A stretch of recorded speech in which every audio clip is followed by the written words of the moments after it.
Hello there. Welcome to the Speccy Experience episode 7 apparently tonight. So, and Sam's made an appearance on the bottom. Hey, Sam. There we go. So we have. Well, I'll just do a little rundown. We have Phil South, legend extraordinaire. We have Martin with beautiful hair, and we have Sam down the bottom, who always looks really small in real life. How tall are you?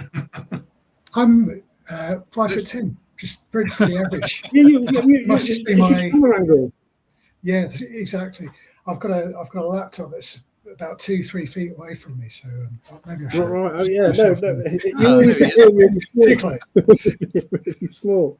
We're all looking very, very hot and sort of. We've seen a lot of sun and sweated a lot this week. So yes. But I'm getting tired about talking about the weather. It's just like. Well, we're British, so that's what we do. It's supposed to be cooler tomorrow. So there we go. So I don't believe you. 10-degree drop. Yes. Very nice. Right. Yes. So there's 4 of us here now, but we might. Well, soon we will be expecting Mark Donut Dodie. He's probably putting his football kit on now, isn't he, for the England match? So yes. Yeah, he's a big fan. We will. We have a times as finish. Martin's very militant on finishing times. I won't play the klaxon. You just give me that look, Martin. If we're running over a little bit, we'll just call it a hydration break, shall we? Yeah, hydration break. Yeah, we should do that. Yeah, yes. And alcohol is for the football match later on. I have a beer in the fridge, so there we go. So our special guest tonight, he's over there. He's over there. Is Phil South, legendary your Sinclair and other magazine guru, and you do lots of things, don't you, Phil? You sort of you got many things and many pots. It's a very interesting thing when your mother-in-law asks you what you do for a living, and you can't really tell her because it's like, well, I'm writing and I'm doing a bit of music and I'm consulting on some 3D graphics for an inventor and I'm doing this, that, and the other. And half the things I tell her, she doesn't even know what those words mean. Mind you, she is 100. So her idea of good music is, a wind-up gramophone. So. Yeah, wow, she's 100. That's a good right old age, isn't it? So a few weeks ago. Yeah, I guess she just smiles and nods when I think my mum's the same. She's desperate to know what I do and trying to sort of frame it in her mind in some way that she can comprehend. Yeah. But she's got a very shaky idea of what the internet is, and we're saying, well, how you do? She says, how are you doing that? You had a meeting, but you were at home, and it's like, well, yeah, we had it online, and she said online. When you say online, I think it just kind of flies over her head. On the washing line. Yeah, you need. I suppose if you think about it, it must be quite mind blowing. If you're from that era. Yeah, she's not. I mean, we're all mostly from a different century, but she's literally from a different century. In a palpable sense, her sort of social mores and kind of like everything she understands about the world was set before. Any technology was available to any, So she doesn't understand. I suppose we'll get like that one day. Oh yeah, no, I try to stay up to date, but I bet you, that's going to happen to me one day. Yeah, I don't know when people are having neurological transfers and things, and when the kids are going around and they're teleporting. Yeah, we'll be like, what? I think we'll probably cope better with sort of technological changes because we're kind of from that era where it's less sort of mad and everything. Whereas if you were born in sort of the 30s and everything, you've gone through seeing like your first car, your first telephone, your first movies, and first TV, all of those, radical sort of inventions and a lot of the stuff that we have now is just sort of evolutions of those Yeah. inventions, really. And if you didn't understand the original invention in the first place, then understanding then you're not going to the understand iteration of the telephone is Exactly, really yeah. difficult. Yeah. But Well, yeah, I mean, guess, you know, you stop learning things after a certain point. Yeah, you do. And kids just run with whatever the new technology is. That, you know, they just, you know, all those guys coding in the bedrooms now are, you know, own massive computer software houses, or, you know, those are those bedroom coders, weren't they, back in the day? I guess. Yeah. I guess it does become harder to understand the whole picture. I mean, if you think about computer games from our day and the Speccy, and the fact that a bedroom coder could make a game, it did all the different aspects, the graphics, the coding, the music, and so on, the design, the gameplay, and now each person specializes and does one pass of that. It probably is hard for any one person to understand everything. Well, it's distributed development as well. It doesn't all happen in the same room, whereas before it all used to be the same guys, two guys in the same room, you know.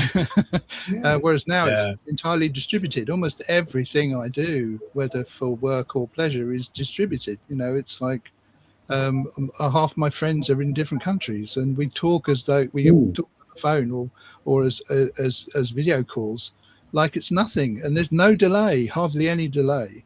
If I talk to my friend Matt in Florida, you know, it's weird, isn't it? And it's just insane that we can just do that. It's so Star Trek. It takes me back sometimes. You know, you get this blinding sort of, you know, what's the total reality vortex, where you suddenly think, oh my God, this is crazy. I've got a phone in my hand that is like a powerful computer that can communicate to anyone on the planet. You know, it's crazy. It makes the world a much larger place. It was a much smaller place when you were sort of, you know, a kid in the 80s or the 70s or 90s, whatever. And you didn't have all that communication and everything else, and any news, you know, you had to read through newspapers, and by that point it was already, you know, out of date and everything else.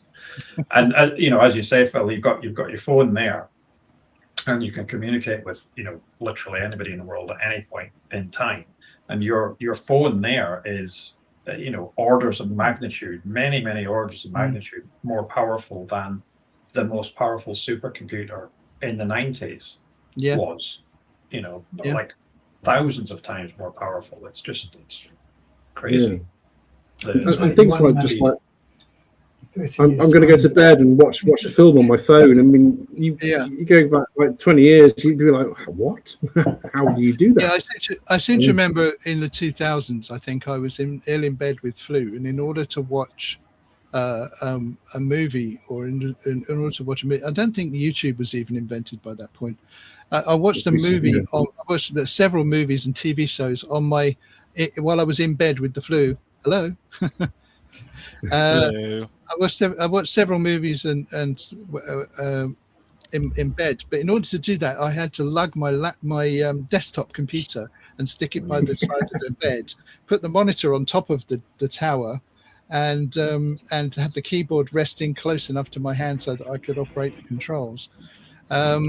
And that was, you know, that's the bedtime TV, you know, the bedtime sort of video experience.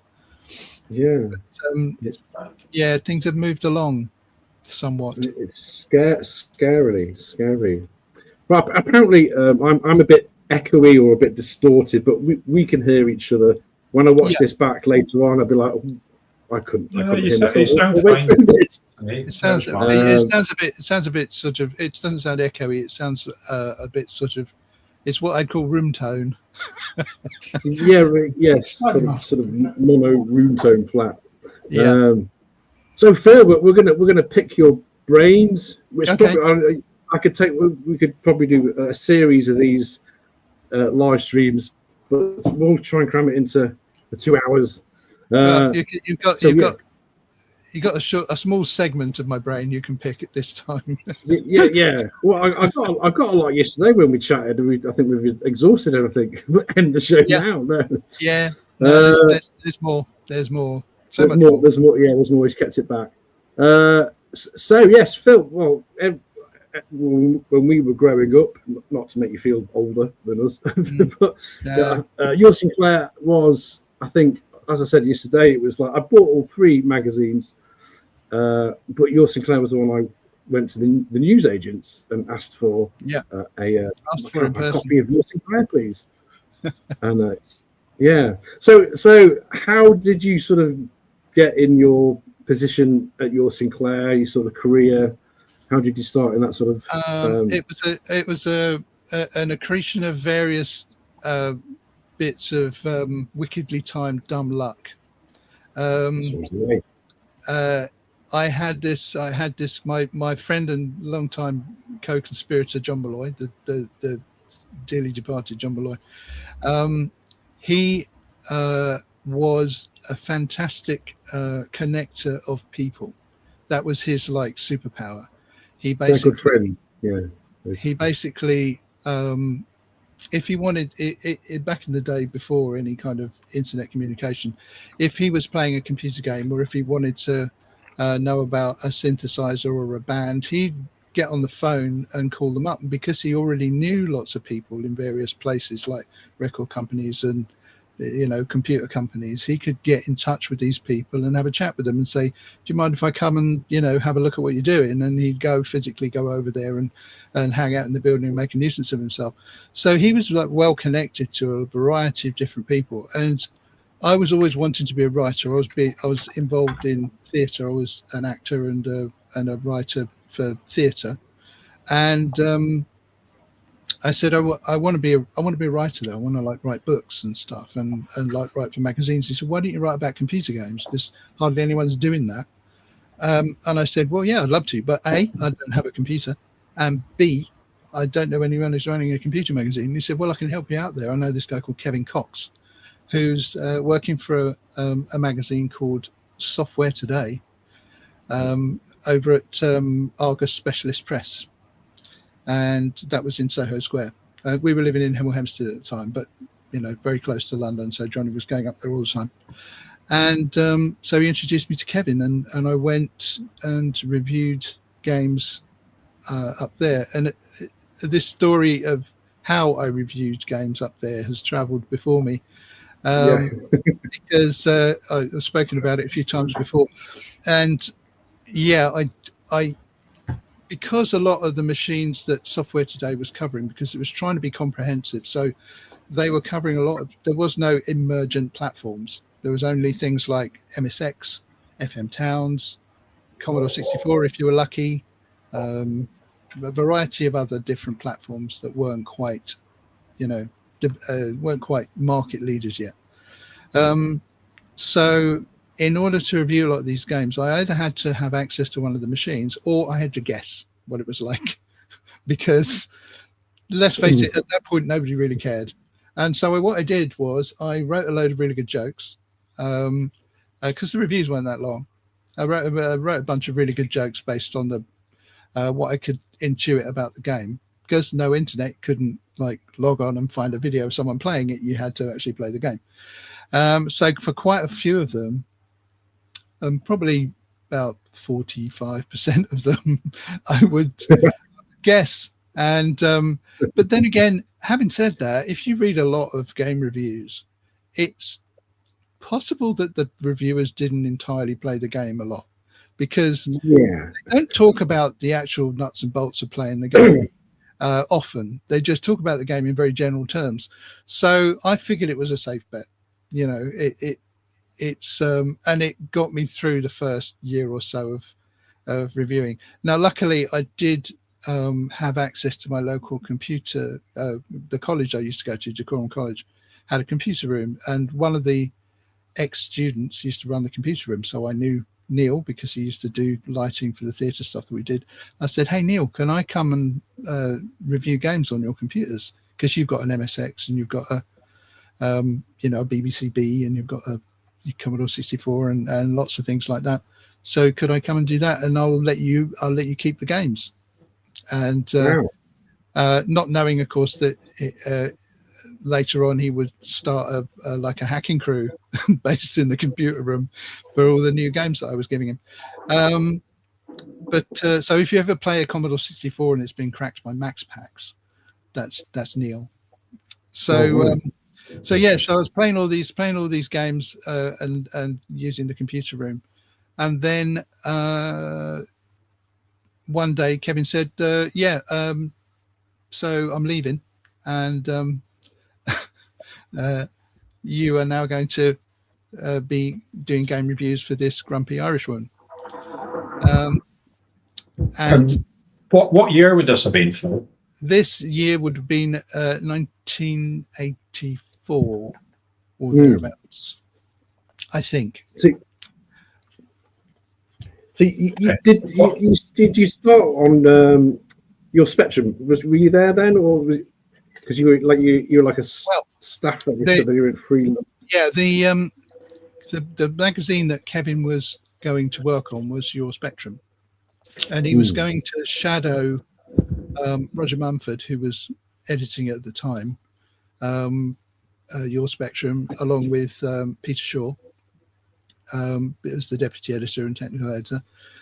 He was going to shadow Roger with a view to then being the editor for a few issues. And luckily, Kevin took me with him. He said, well, no, you could. I said, well, that's it then. He goes, no, you're coming with me. So I quit from Software Today and went to go from work for Your Spectrum. And also, I think Your 64, which was edited by a lady called Alison Hewell, who later edited Mac User, and her production editor was Teresa Morn. Oh, there you go. That makes sense. Okay. Teresa. And was there? I was just reading this quote. The 4 or 5 months delays in foreign countries. That mentioned awful. But you had a. I can believe that. Yeah, I didn't realise that. I thought it was world. Everybody got not in those days. It wouldn't have been. It'd be like getting the papers when you're in Spain. It's yeah, that's always right. It's always a few days before, isn't it? Yeah, I guess it's a bit like the drew you to the Spectrum? Post office now. Yeah. Was there anything particular, Phil, or did you just land into that? Well, let me think now.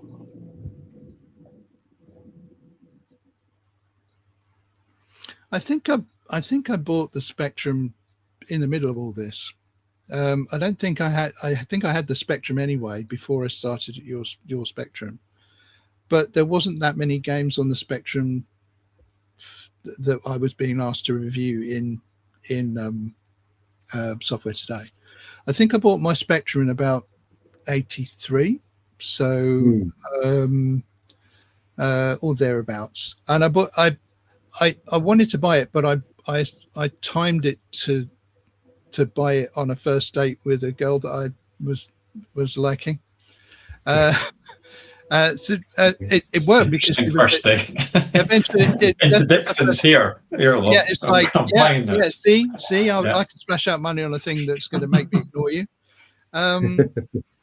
It worked though because she was eventually the mother of my children. So the power of the Spectrum. Yeah, exactly right. Am I right? Yes. So I bought the Spectrum in '83 and a handful of games. It wasn't a year until a year or so later that I never had to pay for a Spectrum game again. Oh yeah, brilliant. That's why you did it. Yeah. Here we go. We've got a question from Andy Cooper here. What brought Phil back to the Speccy games and writing in recent times? Does Phil have a Speccy next? What do you think about that? Are you going to crash this year? Yeah. Hi, Andy. Andy. Yeah. What brought me back to back to Speccy games and writing in recent times? Well, I never stopped writing. I've been writing professionally for 40 years in one form or another. Writing Speccy reviews again came about really like accidentally. Every once in a while, is it Bitmap Books, the ones that go to do the big coffee table books? Yeah, it is. They've asked me to do some reviews. They asked me to do some reviews for the Spectrum edition of that, and I basically slipped back into the snouty style, like really easily. It was second nature. It was like riding a bike if the bike is on fire, etc. But later on, there's a guy called Davey Sloan who produces some amazing Speccy games. Great games, yeah. And he did Jet Set Steamboat Willie? Jet Set Mickey Mouse Willie or something. I don't know. Jet Set Steamboat Jet Set Willie. Is there such a game called that? Have you reviewed both of them, Mark? Come on. Oh, have you? It's it's an utterly fantastic game, and I was really fired up about it. And I did a review. I actually laid it out as text, and yeah, it's in the cover, isn't it? It's in the cover, as if it was in your Sinclair. And I sent it to him, or I pasted it in on Facebook, and of course he said, hey, if you really like this game, does that mean it's a Sinclair Mega game? And I said, sure, why not? Go for it. And so when he did the cassette, he actually put a Sinclair Mega game sticker on it, which I thought was quite fun. Yeah. You also do some really nice things in the groups. I remember a couple of years ago, a guy was trying to get a typing game working called Cry Wolf, and I think it never worked. And you took it on board and did your magic and got it working, and then you gave that a review as well. Yeah, I did. It started a little thing. I did that a few times, and after that, well, Davey and various other spec chums on Facebook, they work for a magazine called Break Space, which is an online magazine, and so well, it's an online magazine. It's sort of like a PDF fanzine, effectively, I think. And I ended up working for them, doing proper Spectrum reviews of proper modern games and stuff. And Dan Whitehead, when I announced this, Dan Whitehead put a picture of John Wick on Facebook and said, people keep asking if I'm back. Yeah, I'm back. Never been away really. So I'm back. Yeah. So I've now been doing Speccy game reviews for a number of maybe even a year or so. So the last part of that question is: are you going to Crash Live then? Yeah. Well, I went to it last year. Yeah. And I actually did a panel as well. Yeah. Which panel? Because I was at Crash Live. It was a panel with me in it. It was me and the other guy. What's his name? The Crash guy. I was in that panel. Yeah, it was that. Yeah, I was watching that panel. Yeah, I can remember that. Didn't they all get really drunk on the Saturday night, and it was lots of bad heads? There's a lot of that. Yeah. I think there was a lot of music that night. Actually, there was a little performance going on. Oh yeah, the band, didn't they? Yeah. I wasn't there for the evening. My daughter and I went up there in the morning on Saturday, or was it Sunday? I think it might have been Sunday actually. Sorry, I have to keep adjusting my headphones. I'm not actually listening to this isn't monitoring the show. These are acting as my hearing aids so that I can hear the high frequencies. We went up on Sunday because my daughter wanted to go, because both my kids are brought up with games, obviously, much earlier than many other kids. So they've been around. She's now a variety streamer on Twitch, and my other daughter is an online dungeon mistress. Dungeon master. Okay. A dungeon female dungeon master. And what does that mean? What does that mean? She wanted to come, so we mean we share the driving, because it's like a 2-hour drive up to like. Are you? Are you in the panel this year? I haven't been booked for one yet, but I will be there. because it's more compact. Just start talking. Just start talking in front of a crowd. I could just like, you know, if there's a gap between panels, I could just rock up on stage and do a stand up. It's more compact this year because it's just one day. Or something. Yeah, it's just one day and one evening this year, so it's a lot more compact. I'm sure if I expressed any interest in doing one, to one. So can I just to go back to we're just going to quick look at some magazine covers. I'll just pop those up. There we go. Oh, there we go. Yeah. So we start from issue 1. Just as a visual, I don't know. Just keep talking. I'll just flick through them like sort of I don't know, some Benidorm holiday snaps or something. So there we go. We got Commando the first one. Great cover. That is a great cover. I've not got all of them. I just sort of picked out sort of the really memorable ones. Young Ones being a really. Was it a good game? The Young Ones. No, it was a game. It was okay. I think. All right. Yeah. I have a question anyway. Okay, go for it. So back to when you were, writing for your Sinclair and your Spectrum. What was the rivalry like between you and Crash? Was there any? And it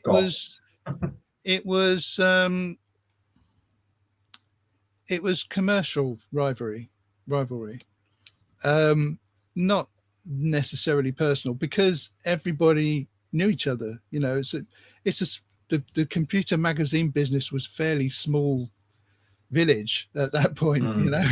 The amount of people involved in it, hundreds of people involved in it, but they all shared space all day. They were either in an office or talking to each other on the phone, or they were at shows, or they were at software houses. So everybody knew each other, and there was a lot of cross-pollination because lots of newsfield people came to Dennis, like Graham Kidd especially, and then everybody migrated other places. So there was a lot of cross-pollination, and a lot of the subsequently a lot of the newsfield people became very close personal friends. So people like Gary Penn and the late Graham Kidd, very, very, very close personal friends. And the rivalry was purely professional. And I think Tez and I touched on this yesterday when we had our technology test. I think we were doing different things. I think the magazines were doing different things, and I think we settled on that.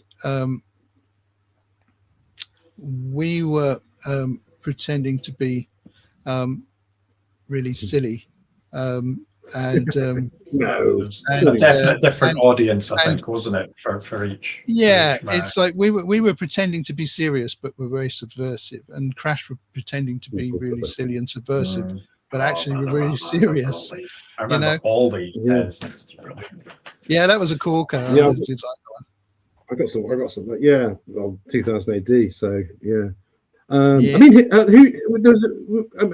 had various artists, or was it the same artist on every one? They all sort of have their style.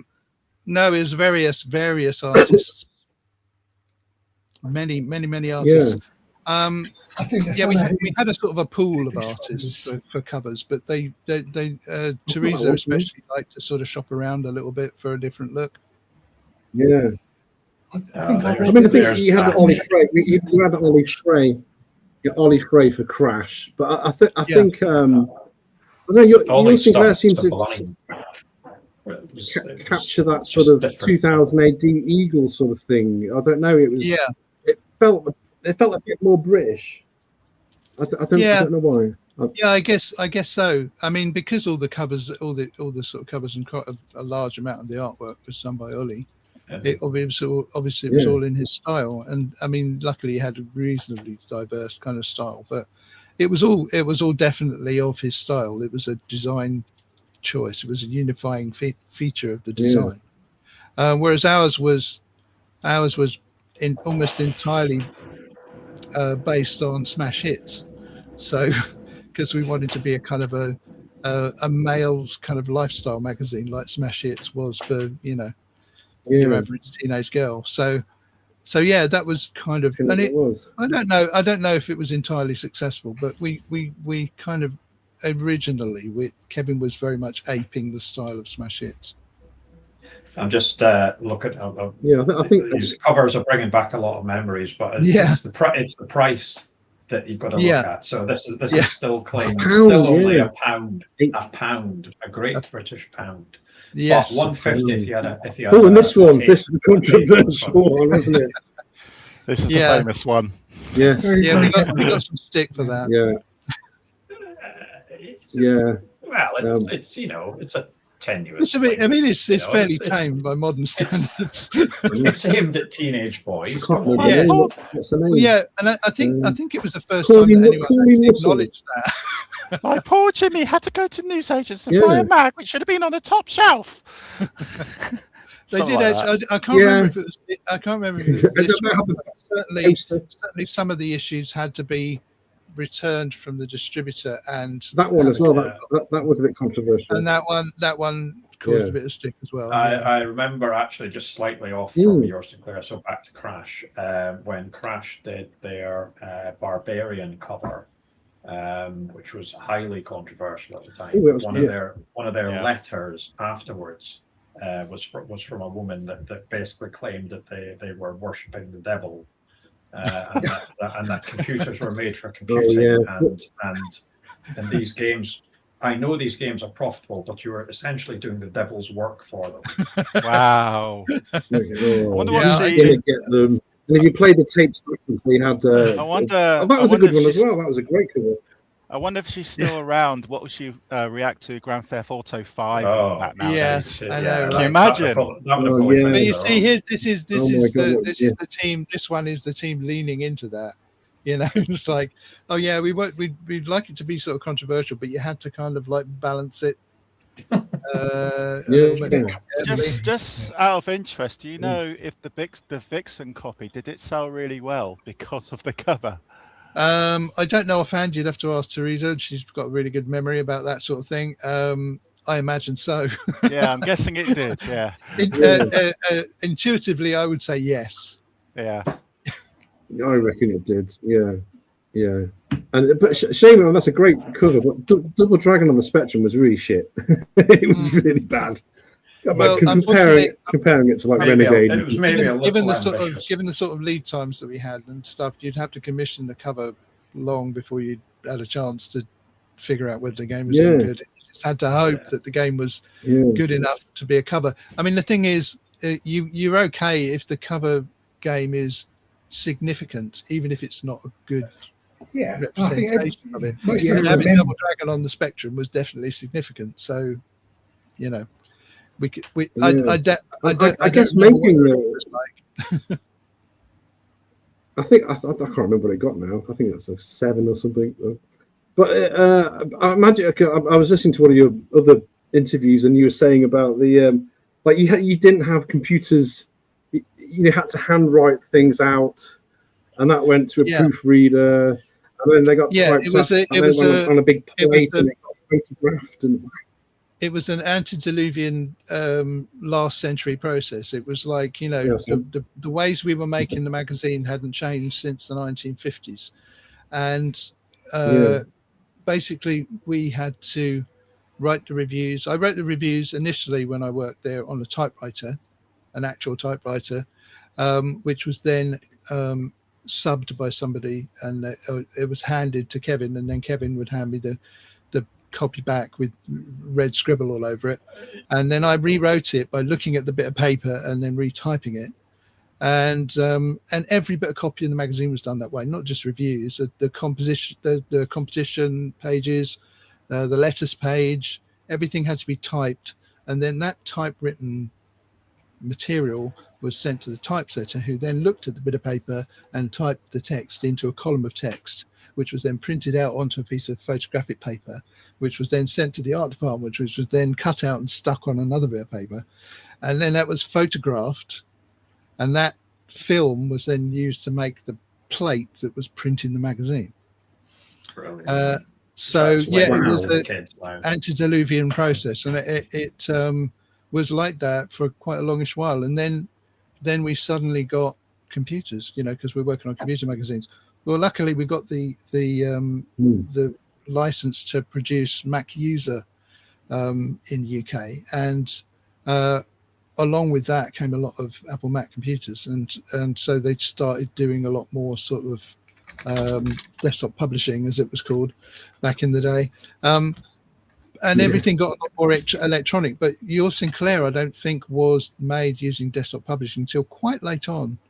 I think we were still doing paste up, and actually one of the fun things to do in a day at your Sinclair, if you were bored and it was getting hot or something, go down to the cellar where it was nice and cool, and all the art people who were much more beautiful than us ugly mugs upstairs as well. There were all these slim, graceful people wafting around in the cellar, and delicately sort of cutting out little bits of paper with a scalpel, like a word from the top and putting it delicately into the bottom of the page.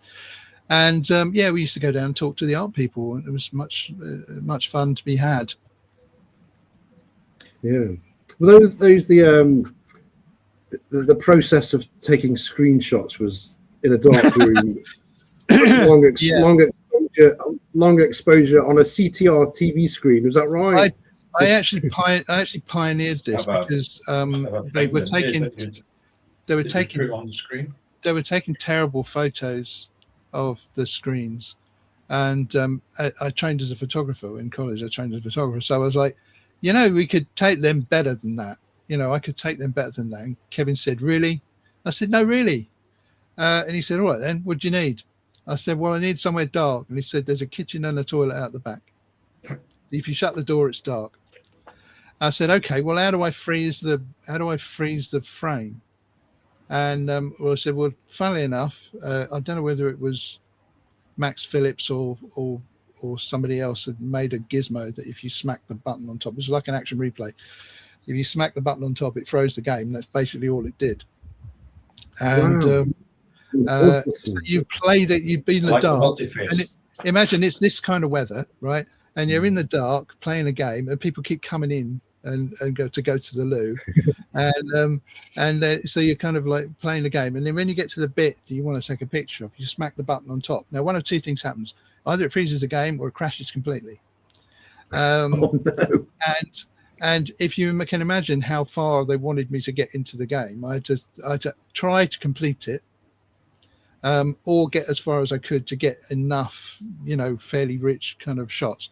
And I had a tripod behind me, set up, framing because it had to be quite far away as well, because if you use a wide angle lens, with your phone, if you put it up close, it's like a Christmas bauble. So the screen was rounded, it was bulging in the middle, and also with the depth of focus, with so little light, the depth of focus, the front of the screen was in focus, the sides of the screen were not. So you had to back right off so that you could zoom in on the screen and frame it perfectly. So you'd flatten out the perspective, and you then had very little light coming into the camera, because the zoom lenses have very low, they're very, mid-range apertures. So it was a long exposure. It was like a 2-second exposure. And also because you've got scan lines, you've got 30 frames of 25 frames a second. If you take anything less than 25th of a second, you haven't got a full screen. You've got to have at least 2 or 3, scans. So you'd have to leave it up for a second or so. You'd have to. And so I was there with a cable release, so I didn't joggle the camera, and I go click like that, and then of course someone would come in and I'd have to shoot it again. So it was a long, laborious process, and I had to do that for every single game in the Mac. We want to see the end level boss on R-Type. Can you get to the level 8? Yeah, it was take a photograph. That would be sometimes I had to go and get Pete and say, Pete, for the love of God, will you please play this game to the end so that I can get a shot of the so Pete or Max or John Minson or someone would come in and play the game for me. And if it was a game that somebody else had reviewed and they knew how to play it, then that was the way to go. But if they weren't available, then I had to play every game, and do it. But I literally took every photo using a 35mm camera. My daughter still uses that camera to take pictures on 35mm film. Brilliant. Did you I guess did or do you have a favorite game at the time? What was your was there anything that impressed you, or did you really enjoyed? Or is that Tez waving is what are you saying? Oh no, hold on. Yeah, no. Talk about your favorite games. I'll set that up. All right. He's just getting overexcited. That's fine. I'll talk about my favorite games. I have favorite games for lots of really weird reasons. They're not necessarily good games. They're not necessarily the best games, but they're the games that I have a sentimental attachment to, because I've had to play so many games in my life. And by that time, I've played hundreds and hundreds of games, and the ones that stick with you are the ones that you have a nice memory about, or the ones that you just like the milieu. You just like to be in the game. I was talking to Jeff Minder about this at Zap the other day. It was lovely running into Jeff because he actually remembered who I was, which was lovely, because I always think he's never going to remember. But and he said something once upon a time about he makes games that you just want to be in. It's not about beating them. It's not about winning the game. It's not about any of that. It's about you just love being in the world of the game. And I'm a big believer in that. I just love this thing. So one of my top favorite games that I like to play is the Rocky Horror Show, for a variety of other reasons. I was once in a production of the Rocky Horror Show, and I have interviewed Richard O'Brien twice. Big fan of the Rocky Horror Show, and I had a fantastic time playing the game because and talking to the people who made it, and it was just a peak experience. When the game came out, this was the first time I met Richard O'Brien, so it was obviously a big moment for me. So sentimentally attached to the Rocky Horror Show for sure. Is he as much of a character in real life as he appeared? Richard O'Brien is exactly how he appears in real life. He's exactly how he appears on screen. He's obviously acting another character, but he's a lot nicer than his characters. He's a wonderfully warm, funny person, he's a delight. So yeah, he's exactly as nice as you'd like him to be. Right. From the Crystal Maze, I figured he was probably. He was fantastic in that. He was fantastic. It's funny because I interviewed him before he did any of that, and he wasn't really a household name. He wasn't a face that people recognised, except when people mistook him for Brian Eno. He's a lot older than you think. Yeah, and vice versa. Yeah, but yeah, he hadn't done that yet. And he said, I'd like to do a bit of telly. He said, because nobody really recognised my face. And then shortly after that, he started doing Crystal Maze. But he was fantastic in that. I actually recognise him from Flash Gordon because, of course, he had a little part in that film. Yeah. So he was Flash Gordon. Yeah. He was in Robin of Sherwood. I was going to show some pictures of your favourite game, but they're not. He is as well. Yeah. My computer's been an arse and not allowing me to share screen. Yeah. It's because you're trying to run streams. That's what it is. It's like it will show anything. One of your other games you talked about was obviously Manic Miner. Everybody's favourite. Yeah, no, Manic Miner's on my list. Yeah, Manic Miner, because it's also a game. What's going on? It's also a game that I bought with my own money. I actually bought Manic Miner with my own money from Boots in Hemel Hempstead, and played it to death, even though I wasn't very good at it, and still am not. I have to say, I have to play it quite hard to get anywhere. But again, it's one of those games I love being in, even if I'm being crap at it. I just love doing it. It doesn't matter how well I'm doing. Same with Jet Set Willie as well, I think. Piddle about with, And then one of your other favorite games was a game I've not played. Mind Out. Was it Mind Out? Or... Mind Out. Yeah, that's another one. That's number 3. It was a Quicksilver game, I think you'll find. And it was like a mine. What do you call it? A Minesweeper game. Really simple. Yeah. I think it was even written in basic. Yeah, I think it was written in basic. So someone's just done a new version of it where they've sort of updated it, and there's a Mind Out 2 as well. There's kind of like a revamped version and a sequel, both of which are really. Oh, that's on it. It's just really fun. Tez, check your StreamYard. See if you can show that image file. That might help you out. I don't know if you can do it because you're the host. Because I can send it to. Sorry, Mark. Check your StreamYard. There's a screen which you might want. Yeah, I don't know. It's just not. It's just not. There we go. So I can back you up if you need be. There we go. Yeah. Oh, there we go. I've spent the latter part of yesterday preparing all these images, and then sod's law, I'm not going to be able to show. Yeah, you got to show it. Tez. It's a good game. You spent all this time. Tez, do you want to send it to me? I keep disappearing. Do you want to send it to me, and I'll try to another one. I'll send it to you. Yes, here we go. I don't know why that works better. Yeah, do that. I can do it. No worries. I'll send it to you on WhatsApp. So you're sending it to me, then I'm sending it back to you. Oddly. To me, to you. To me, to you.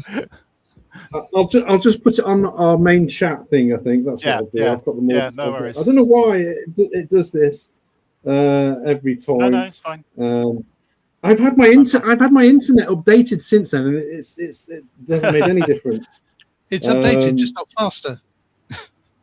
Yeah. I just noticed the makers of Rookie Horror, CRL Group. Why does that sound so familiar to me? What other games? CRL. What CRL Group did. Did they do Steve Davis? Yes. No, that was Microsystems. No, I'm sure they did Steve Davis as well. I'm sure they did like a couple of adventure games. Yeah. They did a ton of stuff, so you probably. They did a ton. I've reviewed quite a few of those. There's videos on those. So yeah. They did. I know. They did professional soccer. Of course, it's a football game. That's why I recognise them. There we are. Yeah, I did love the Rocky Horror. It's a really hard game. It's funny, a lot of the games that I like are incredibly hard games that I can rarely finish.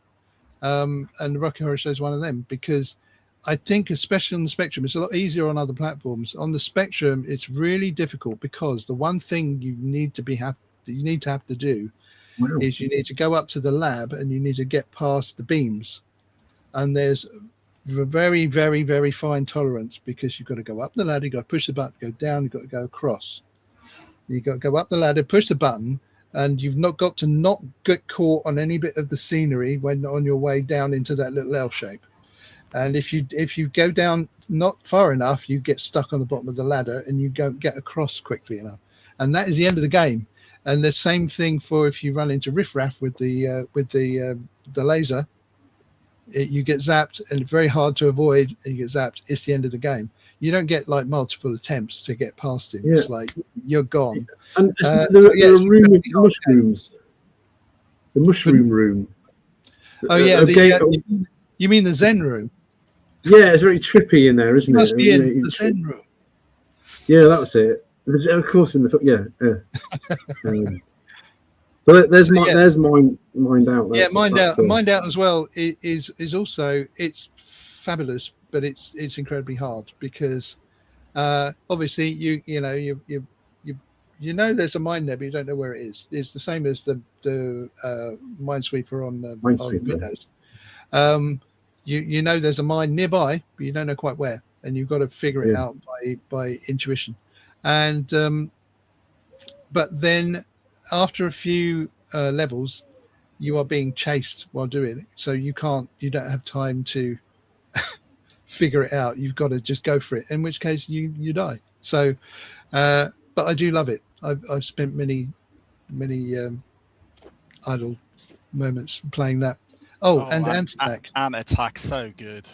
It is so good, and that blew my mind when it came out. I think, again, this is another one I actually bought myself. I actually bought it because I couldn't get anyone to send it to me, and it was just, it blew my mind because it's a 3D game, and I thought, you know what, games could be 3D. They could be really good 3D that you could like move in real time. Imagine that. 83. Yeah, 83. 83. It's so ahead of its time as well for 1983. Yeah.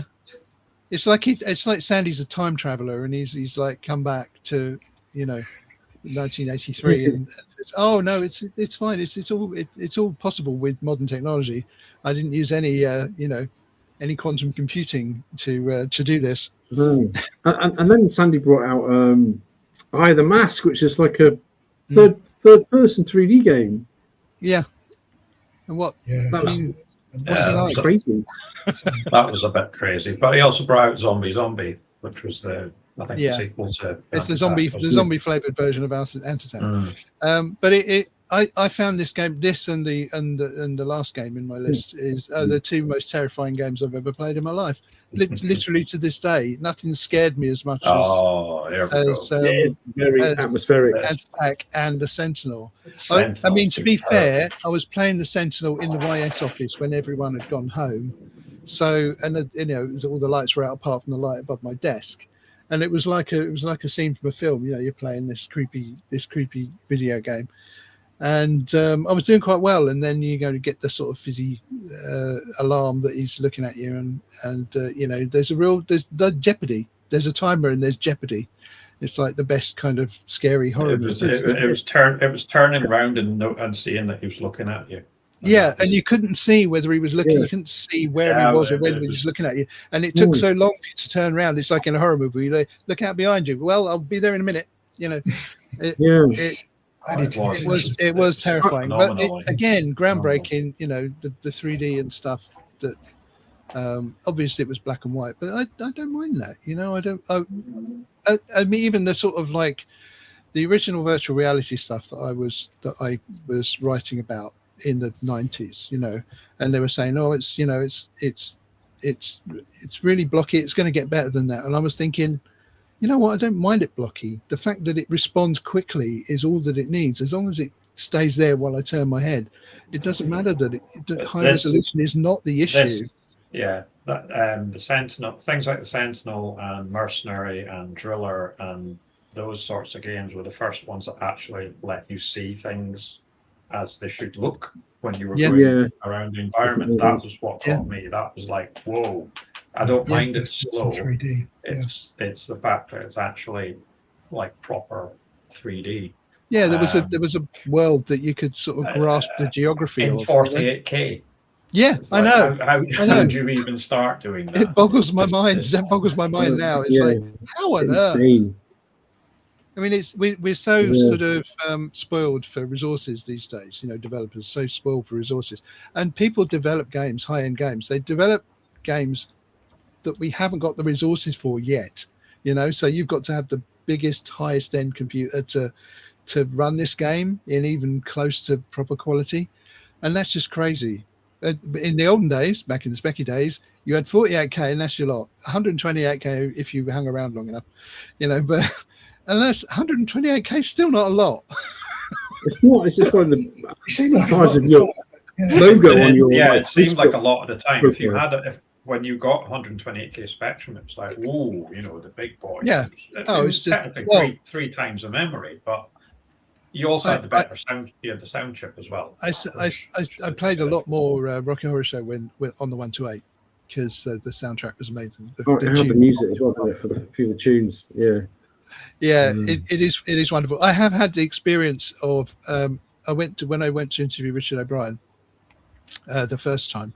I had the experience of he said, oh, someone sent me a tape of the music. Somebody had the tape of the music. I'll just put this on.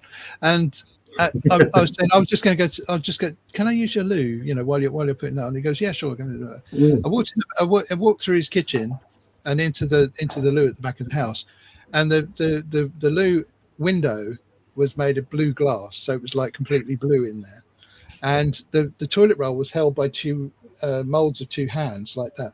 The toilet roll was on a stick. Crazy.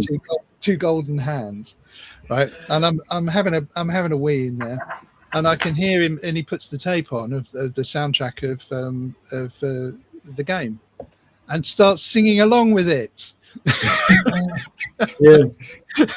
Oh yeah. Oh, like I'm standing there weeing, and I'm thinking, I wonder how many other people have had this experience. Yeah, that's quite surreal, I suppose. I need a week. I've dressed up as Frankenfurter as when I saw it in Plymouth. The first time I saw it, and it's crazy the actual the Rocky Horror Picture Show. You're throwing rice and Kit Kats and water pistols, and it was an eye opener for me because it was the first time I'd really fun. Yeah, I asked him about that, and he said it's really weird how the actors in the stage play wait for the call outs now. They kind of because they expect the audience to do that. But they're okay with it. It makes everyone have a better time, I think. Yeah, it would have been interesting to go and explore other rooms in his house, but you'd have to have found excuses. Yeah, I really wanted to, but if I make a sandwich, the rooms I did see were weird enough. He had over the fireplace. He had a massive model of a pencil. It was like a pencil, but it was like 4 foot long above the fireplace, and his telephone. I think the picture of the book I published at the interview, because the interview I didn't get published, and I found the tape 50 years later and 50 billion years later, and I did a book. But I took some pictures of him at the time, and he sat on his sofa with his a cigarette of some sort in a holder, and the beside him is this big gold statue of a muscle man, like in the Rocky Horror Show. And I don't know whether that was the phone or whether the phone was next to it, but it was phone adjacent. But there we are. Just slightly wacky, yeah. No, that's what makes it great, isn't it? I guess. But we don't. It's so British, though, isn't it? It's so quirky and everything. That's just, you wouldn't get that anywhere else. It's definitely quintessentially British, I think. So, like Trapdoor. Tez. So, oh gosh, yeah, Trapdoor. Favorite game. I've got to mention Trapdoor every single live stream. Are you a fan of Trapdoor, Phil? That's my favourite Speccy game. Oh, is it, Tez? I didn't know. Yeah, I know you kept that quiet. Am I a fan of what? Am I hearing you correctly? Trapdoor, Burke. I don't know. I don't know what Trapdoor, Phil. Are you saying Trapdoor? Yes. Yes. For a second there, I thought one of my hearing aids is malfunctioning, and I thought you were saying trackball. Oh no! The sort of thing you play Marble Madness. No, I love Trapdoor. Trapdoor's lovely, and again another amazingly innovative bit of coding. Incredible, massive sprites. Yeah, the late Tom Priestley. Yeah. That's another one. Like, how do you start? How do you start doing that? Yeah, where'd you begin? There's no one like him, wasn't it, before we did that? It's his son sold a big folder of it. She passed away 2-3 years ago now, but his son sold a big, like his work. All his graph paper working out the sprites. Yeah, and he put it on eBay, and I was like, oh, I think it went for nearly $1,000 in the end. Yeah. I contacted Chris and go, Chris, buy this. It'd be something amazing to have and display. I think it went for £1,000, so it was quite pricey. Something like that. Yeah. But if you think about something like Trapdoor, that with the graphics and everything, which must have taken up a decent chunk of the available RAM, it's like how do you have anything left for the logic and the controls and everything else? The game logic and the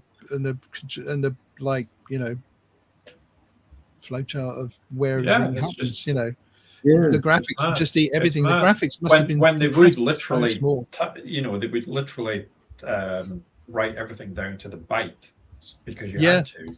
Oh yeah, it was back in the day when you had to optimize. That's another one of those things, one of those forgotten arts. Optimization. You had to. I mean, there's things you can do, like the fact that in Trapdoor, Burke was so big. It's such a big blue shape that you could do a kind of like a compression thing where you'd say, so basically everything after this one is blue, so let's just assume that that's blue, and then you kind of so you can kind of like, right, you can save space by defining but let's also rather than putting a bitmap in there, but God, I don't know how he did it. I really don't. I've tried to get my head around it. It's one thing having big sprites like that. It's another thing moving them around, so fast. Even the masking as well. That's what I'm getting at there. Is very square, though, isn't it? It's have a second buffer, surely. It's incredible to do the masking, which must double. And even when you what blew my mind away when the first time I loaded Trapdoor, even before I played the game, on the loading screen when it was loading, Burke blinked. He was blinking. I mean, it's probably easy to do, but like, wow, there's this like animated loading screen. And again, you see, that's a genius thing. That is only a true sort of animator would think to do that and time it so that it would be funny. Yeah. You think, oh, he did blink. I thought I imagined it. And he's always it was quite rare. It was quite rare at the time to have any sort of animation or anything on the loading screens, and things like Trapdoor and Bobby Bearing was another one. Again, there's no space for that. How on earth do you find the space for that? I suppose, with loading screens, you can kind of load a bunch of stuff up and then purge that and then load a few other things. And then. Well, they used to load a lot of the graphics data into the loading screen, apparently. Or something like I bet. Because that was like 7K or something. Oh, that's fabulous. So, I mean, look at that. I did actually. Look at that image alone would take up more than the 48. Yeah, absolutely. Yeah. I believe I'm not 100% sure, but I think I interviewed Don at his home.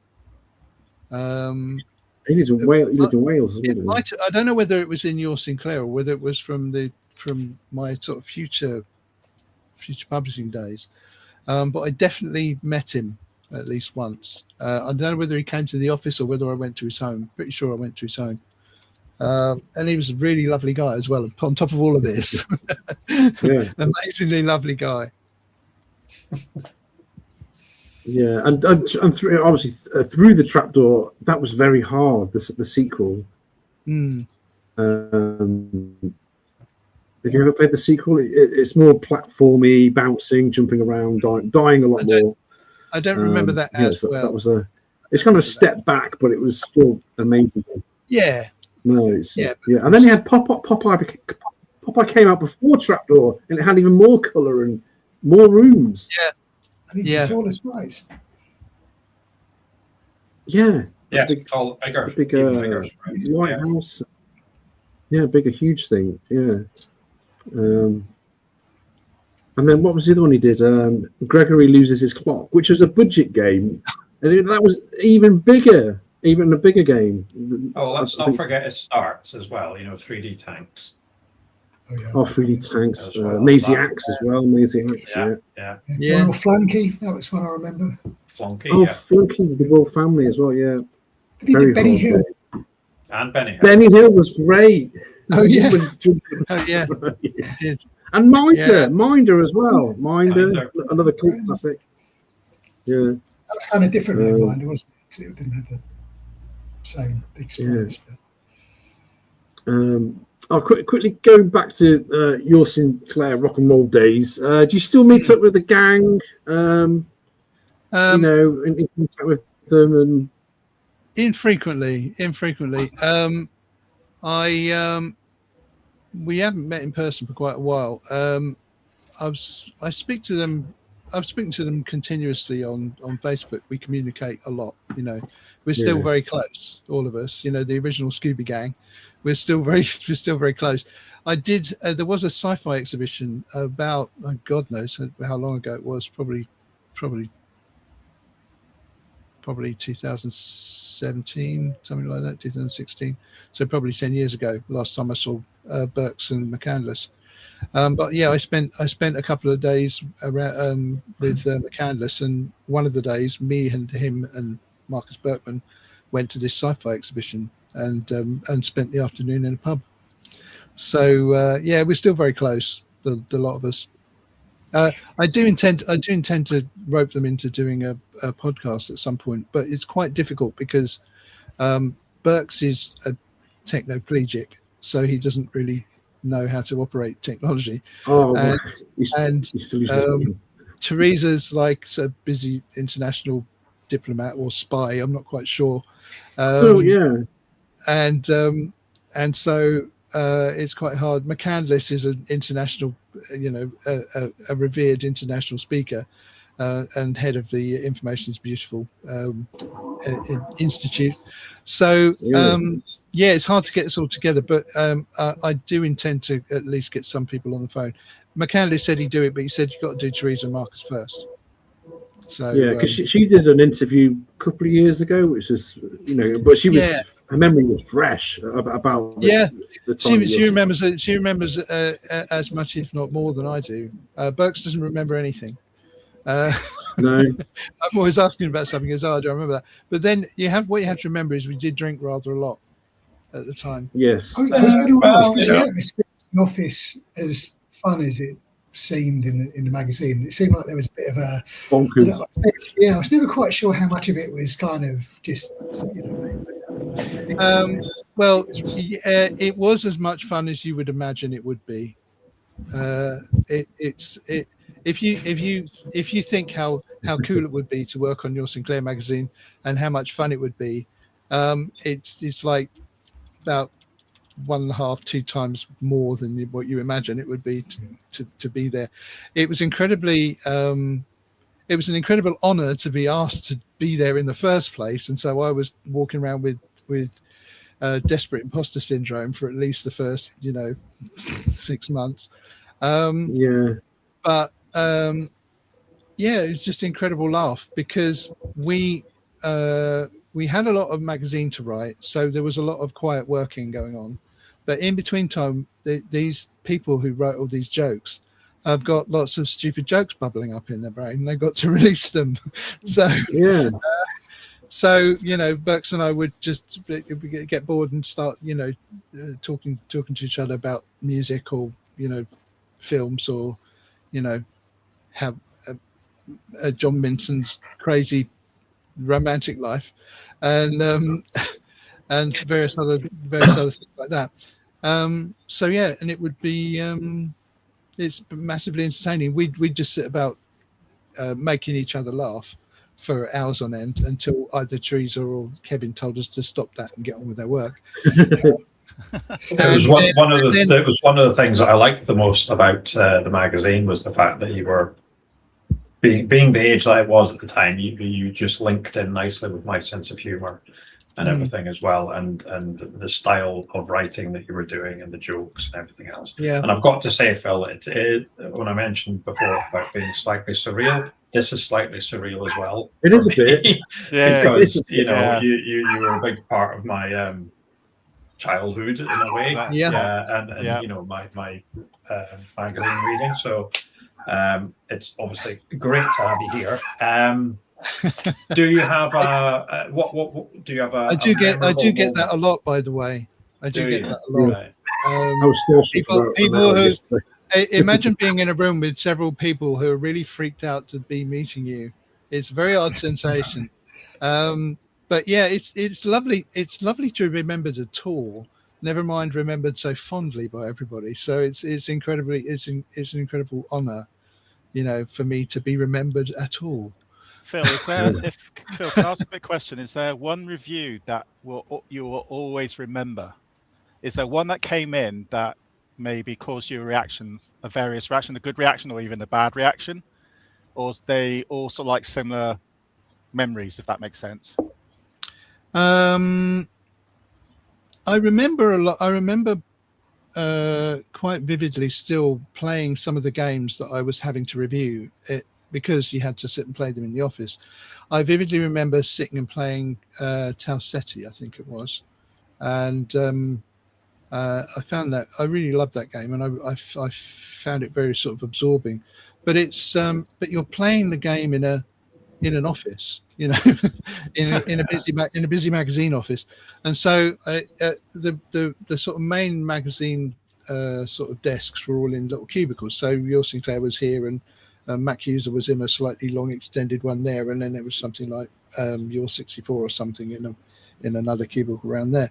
And then there was at the back where the kitchen where I did the photography is, there's this big open space with lots of benches where people could set up computers, and so because you could set up a computer and play somewhere off away from the office. And so I was there in the middle of one of these benches in this deserted area of the office with these big skylights above me. And so I vividly remember doing that, and I vividly remember then sort of typing that up, you know, typing that review up. So what was the actual, sorry to interrupt, what was the actual process then? Did someone come down saying, here's the game, can you review it, can you play it? And then you took it from there? Yeah, pretty much. Well, what happened is, because reviewing games, playing games is something that was necessary, but you had to kind of fit it in around your other jobs. Because as the staff writer on your Sinclair, when I was the staff writer, most of the writing that wasn't reviews was written by me. So all the competition pages and all the as well, yeah. like the beginning bit of the magazine, I forget what was, front lines or something like that, all the beginning parts of the magazine, all the bits in between, even the masthead, the bit where it said who's in the magazine, that bit. Yeah, that bit. front lines. And there's various things that spun out of front lines, like Hack Free Zone, I think, was originally in front lines in your Spectrum, and also Teasers as well was in front lines. But yeah, so every other bit of the magazine had to be written, and then I was also doing, you know, the Hack Free Zone, and I was then doing the listings as well. If when we had any listings in the magazine, I basically had this little foiled paper from the reader, which I then had to interpret and then type in to another Spectrum. Yeah, there you are. Yes. Lovely. That's one of my favourite parts of the magazine. It was just like, wow, thingy, you're going to make another thingy. It was like a sneak peek. Yeah. So I was typing in all the listings and then running the program, seeing if it worked. And if it did work by some miracle, I then had to find some way of printing that out. And Max Phillips made a device that we connected to a Spectrum that could print out on a Epson FX80 printer to any width. So we then printed out a narrow little column and then sent it down to the art department, and they cut it into pieces and stuck it in the magazine. So in between reviews and everything, I was having to do all that, and I was reading all the letters and replying to the letters as the editor. And so I was a busy guy because I was the writer. Hex Loader as well. I was Hex Loader. And that was actually one of the first jobs I did. Actually, was Hex Loader. That was Kevin's idea, the pseudonym. But yeah, I was like writing. I was the staff writer, so I was the person on the staff who did any writing that needed doing.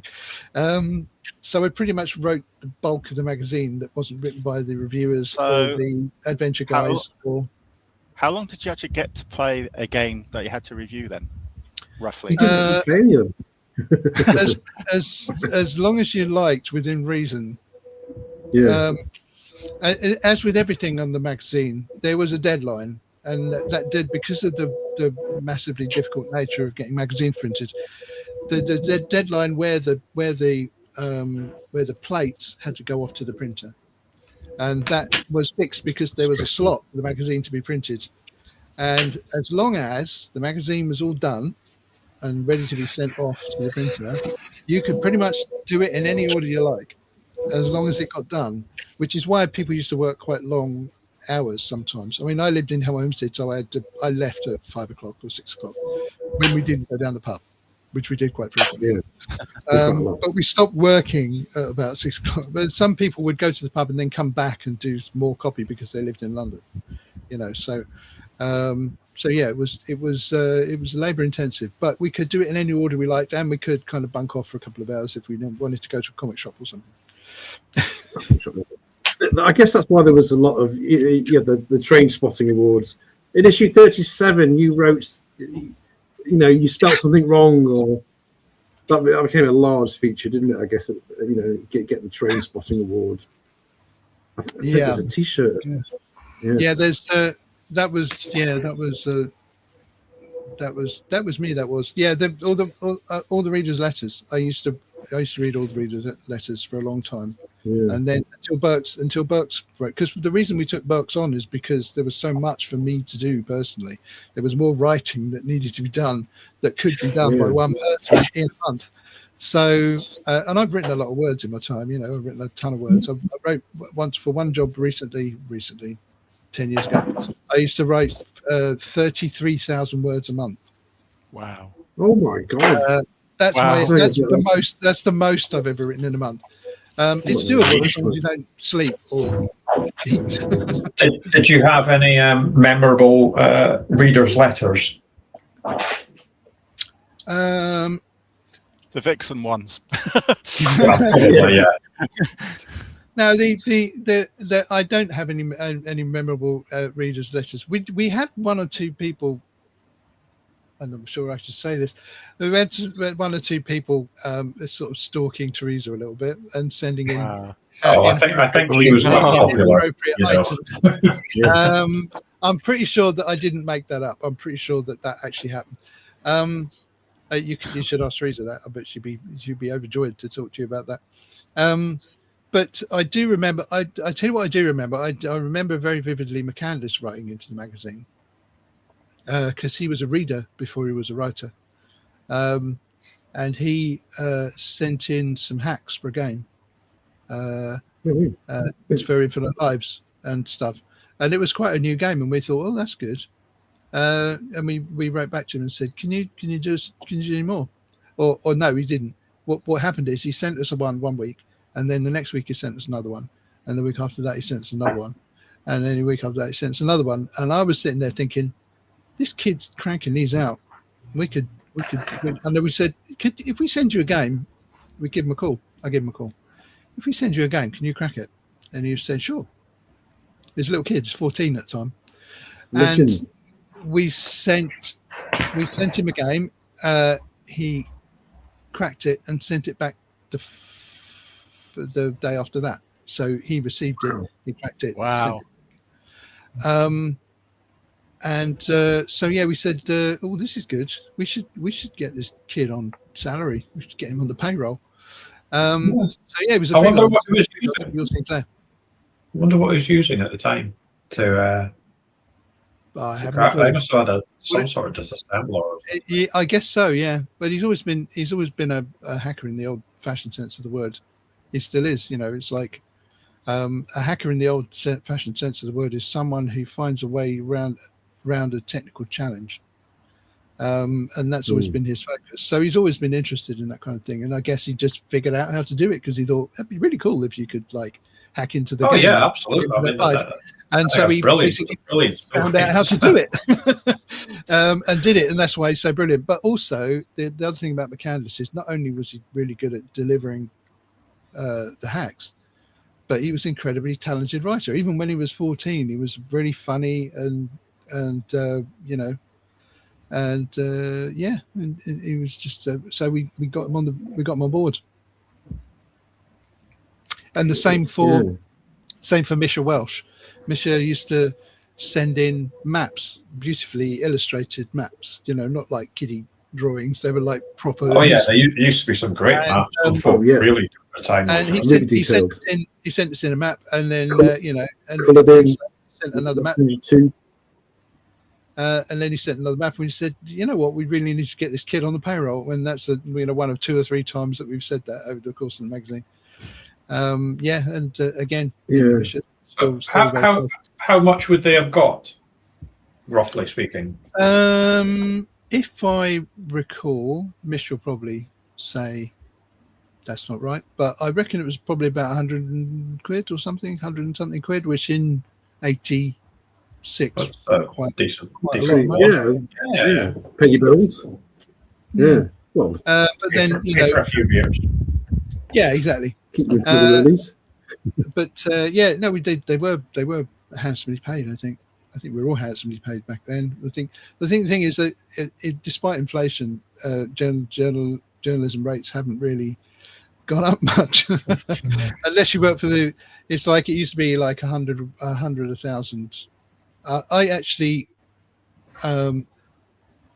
bought my house and brought my kids up on the strength of my freelance work, because you could get paid a lot of money to do to do a few thousand words. I could get paid like 800 quid for doing my 2 columns for Computer Shopper, which was enough to pay my mortgage and my bills. Back in the 80s and 90s.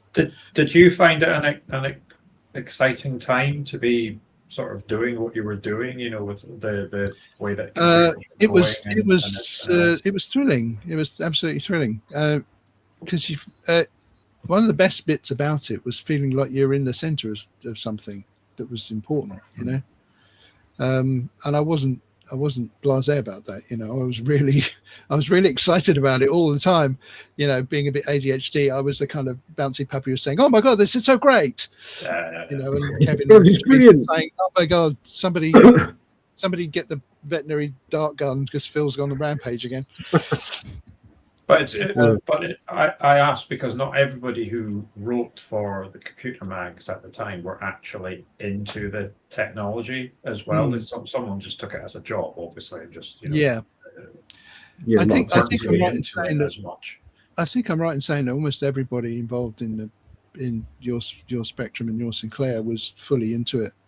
I think John Minson wasn't terribly into it. Of all the writers who was doing it, he did. Gwyn and Rachel, that was his pseudonyms. I think it came through on the reviews. Just what you you all put effort. Yeah, he was good at the jokes, but he wasn't necessarily. He was more of a film critic than a game critic, because he was a frustrated filmmaker like me. He's a frustrated filmmaker, so he kind of. I think he sort of felt he was too good for that place, but he liked hanging around with us, so that's why he did it. It was a writing job.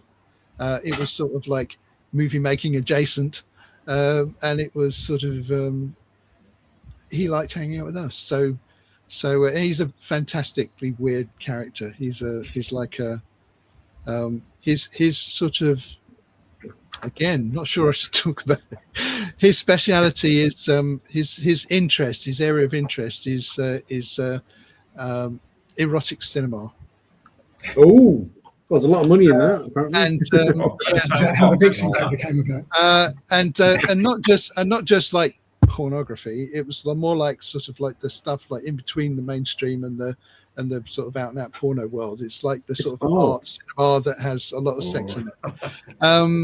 And so that was Minson's little playground. That was his, and he did have an interesting life, and a life that we didn't really know much about before we met him, because I think he was in a lot of punk bands and stuff prior to. It was on a hot day, he took his shirt off, and he had like loads of scars on his body, loads of scars all over his body, and we were like, John Minson, why the blinking fluff are you covered in scars, man? And he said, well, I used to be in a lot of bands and mosh pits, and glasses got broken. So Minson's a fascinating character. I do speak to him from time to time. We share insights into cinema, not erotic cinema, just cinema in general. Watch your mouth out. You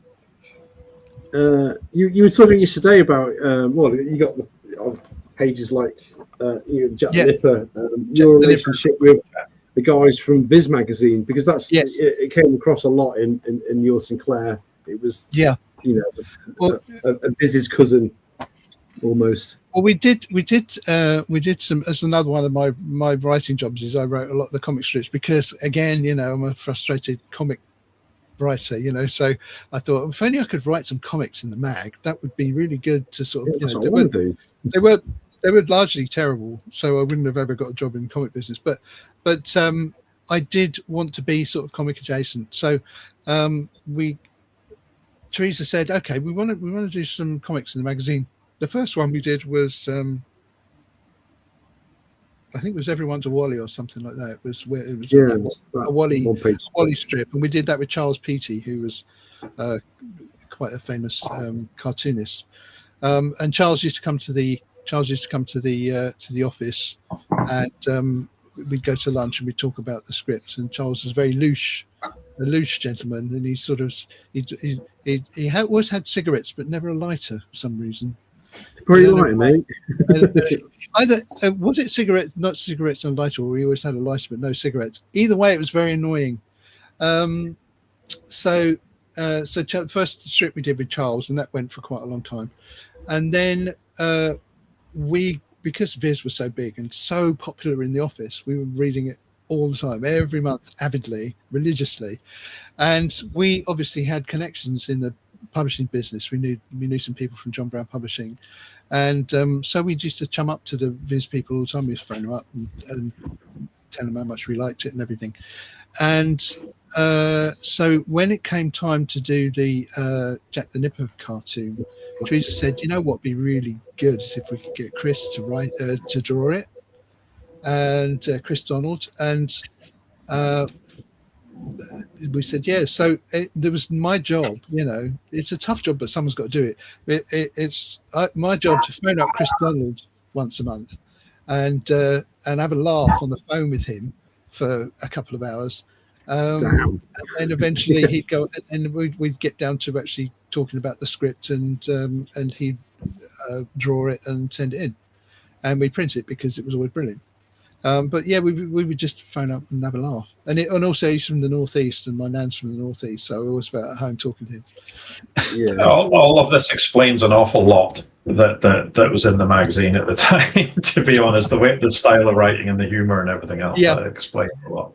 Yeah, also we did do a special edition of Viz as well, a slightly sort of toned down edition of Viz with the magazine, which caused us some difficulties with W.H. Smith. They wanted it to be.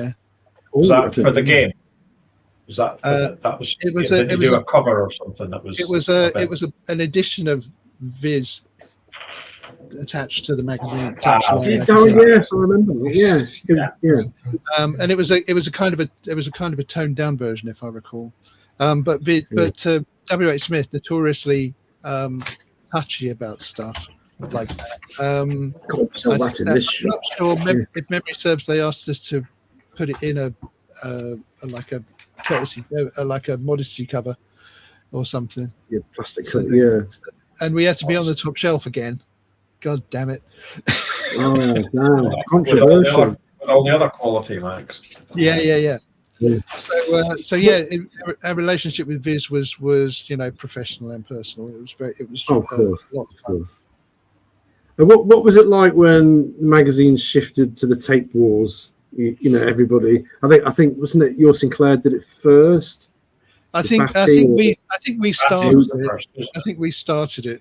I don't know who finished it, but we definitely started. Yeah, it got nuts in the end. It was like this issue 12 megatape, 12 games on this megatape, and it was we sort of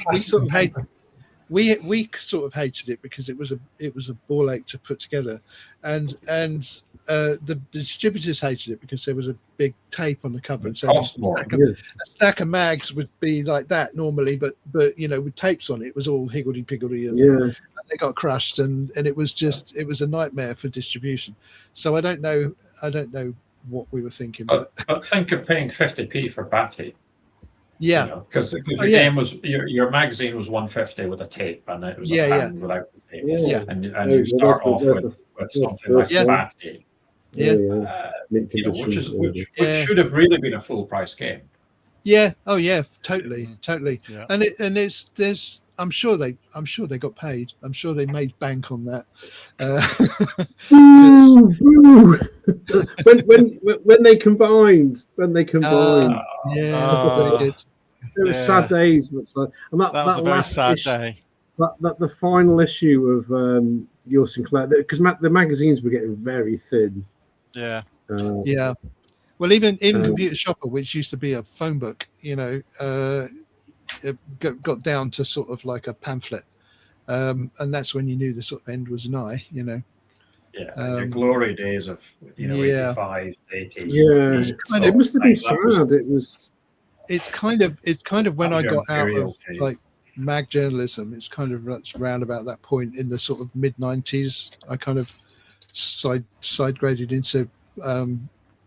It wasn't like newsstand magazines. It was I used to work for Microsoft Developer Network Journal, and I was which actually is a much funner job than it sounds, because we were producing the magazine in the back of a recording studio, that in an office in the back of a recording studio that belonged to the Bristol Old Vic Theatre School, and also was the base of operations of Massive Attack. So, so Massive Attack's recordings were done in the studio 2 or 3 doors down from where we were sitting, and lots of other musicians as well, because it was working studio as well as being part of the school. And when I got made redundant from that job, I got to know all the people from the Bristol Old Vic Theatre School, and they got me a job wrangling computers at the Bristol Old Vic Theatre School for 7 or 8 years. So it was a much funner job than it should have been. But I got out of magazine publishing because the magazines were so thick. Nobody wanted to buy magazines anymore. The internet was here. It was taking away all the, the internet's taking all our jobs.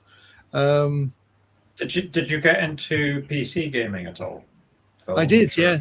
Well, I diversified quite quickly after. I was always quite diverse. I mean, the games I was imagining I was playing on the software today were quite a diverse range of games, and the money I got from as a advance from Magnetic Scrolls, I spent on an Amiga 500. So then I was actually able to review Amiga games, and then I worked for Gary Penn over at the One magazine. And I used to, I used to get a train over from your Sinclair office to Gary Penn to EMAP, and then I was reviewing Amiga games, and then it was PC games, and then it was console games, and then it was, who knows what all else. But then the bottom fell out of the magazine business, and I just very quickly, what did you think of the Amiga as a I love the Amiga as a platform. I think it was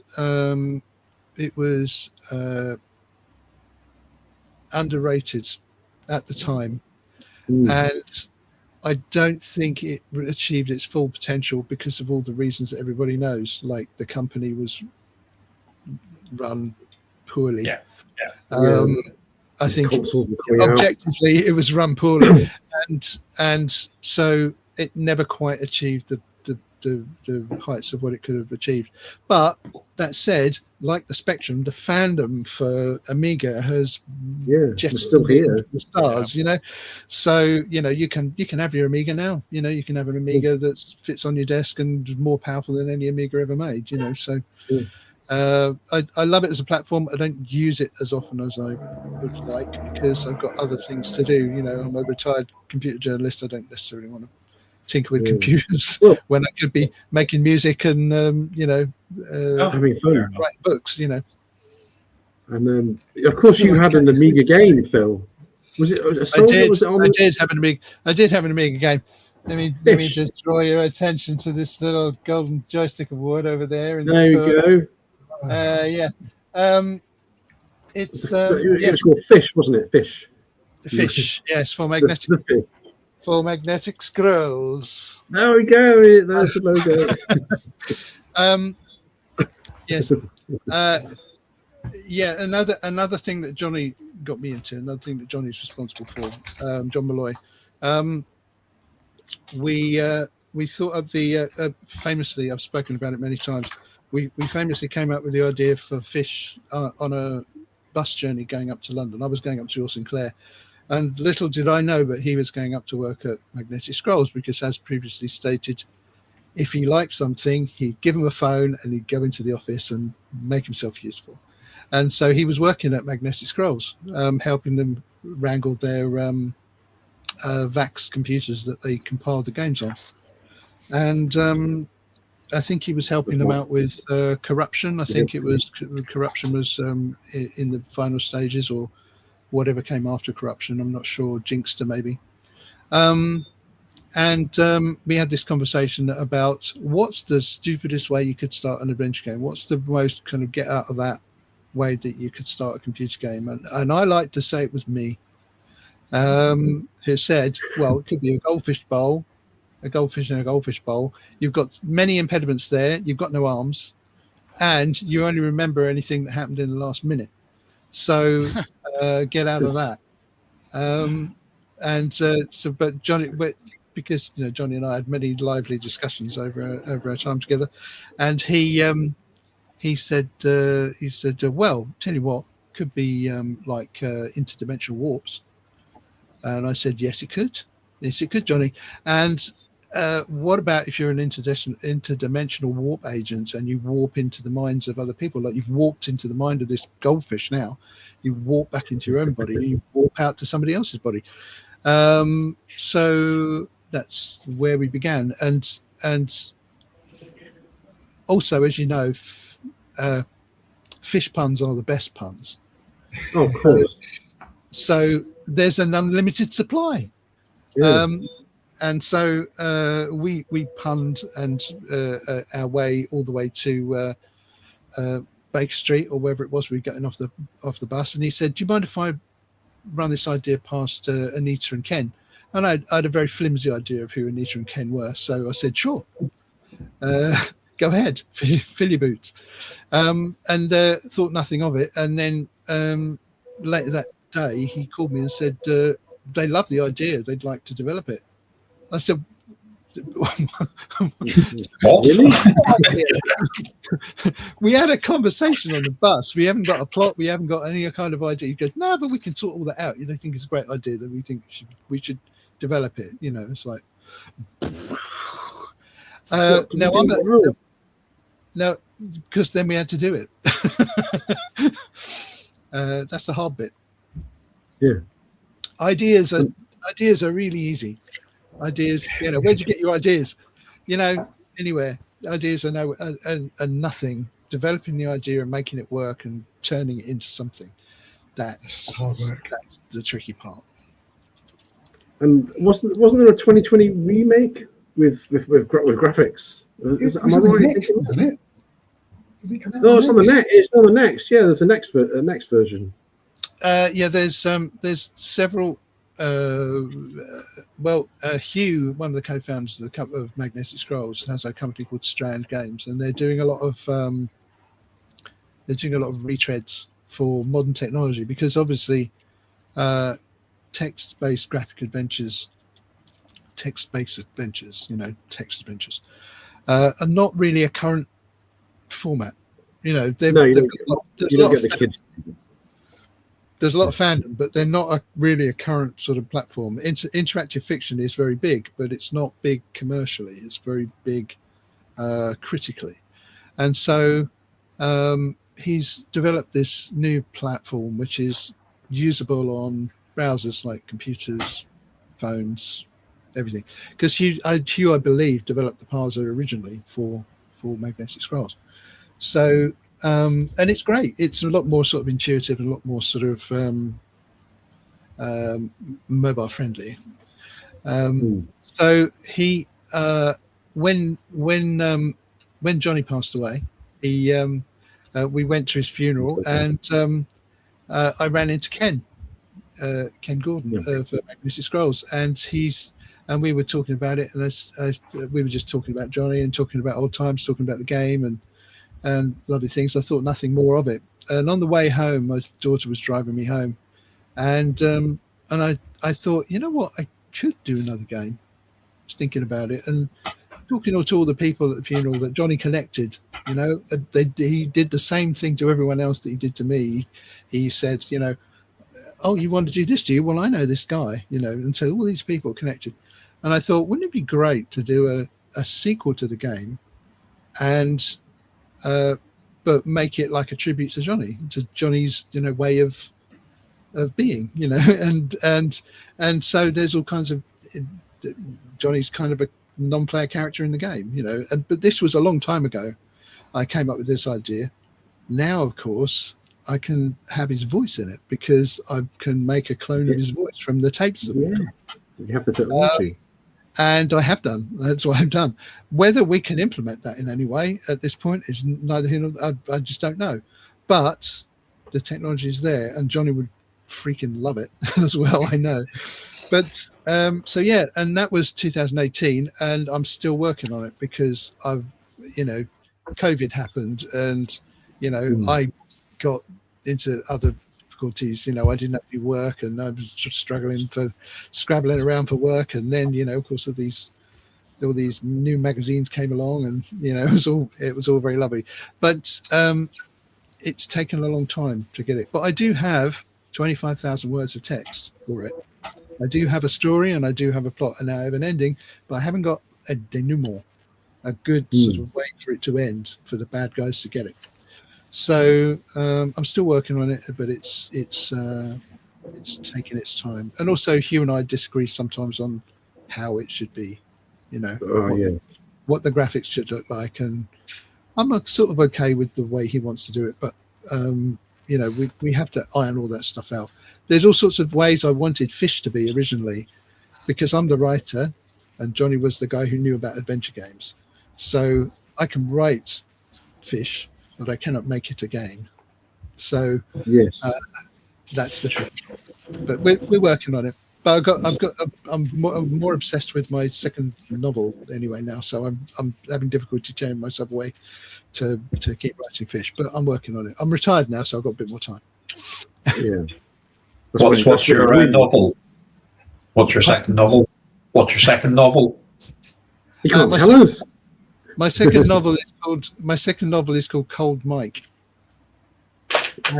and it's a alternative version of 1994. And Cold Mike is called Cold Mike because he's a contracts killer, but he wants to get out of the business because he doesn't like it anymore. He's a little bit autistic, I think, and he just does. He's like, I'm doing this, I just don't like it anymore. And he goes looking for his girlfriend, and she's gone missing.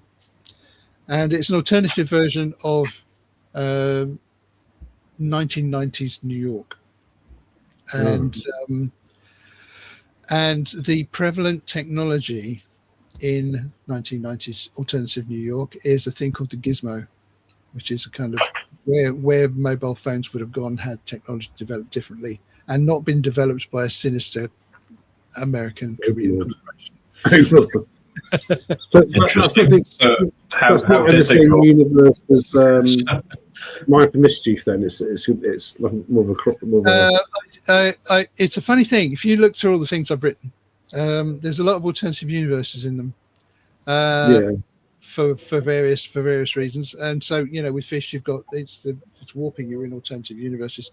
Mind for Mischief is there's the world as it is now, and there's an alternative version of Earth called Sol 3, and in Cold Mike, you know, we're in an alternative version of 1992. So it's I'm big on alternative worlds. Big Philip K. Dick fan, obviously. Okay. And he's my kind of touchstone. You know, I should write as good as him. You know, but I do my good impersonation of what I would write like if I was as good as him. So that's Android, isn't it? Android's Dream of Electric Sheep. Android's Dream of Electric Sheep. Blade Runner. As it was when it was filmed. I love alternative worlds history. Like I've got the What If books here. I watch the What If YouTube channels. Yeah. Like if the Brits won the War of Independence, didn't lose it. If JFK was still alive and stuff like that. My favorite PKD book is Man from the High Castle, which is, you know, like very much in my book. You know, I've just it's actually the book I don't have to write because he rewrote it. I've just read the Massacre of Mankind. Finally got to the authorized sequel to War of the Worlds. So it was all right. It was all right. The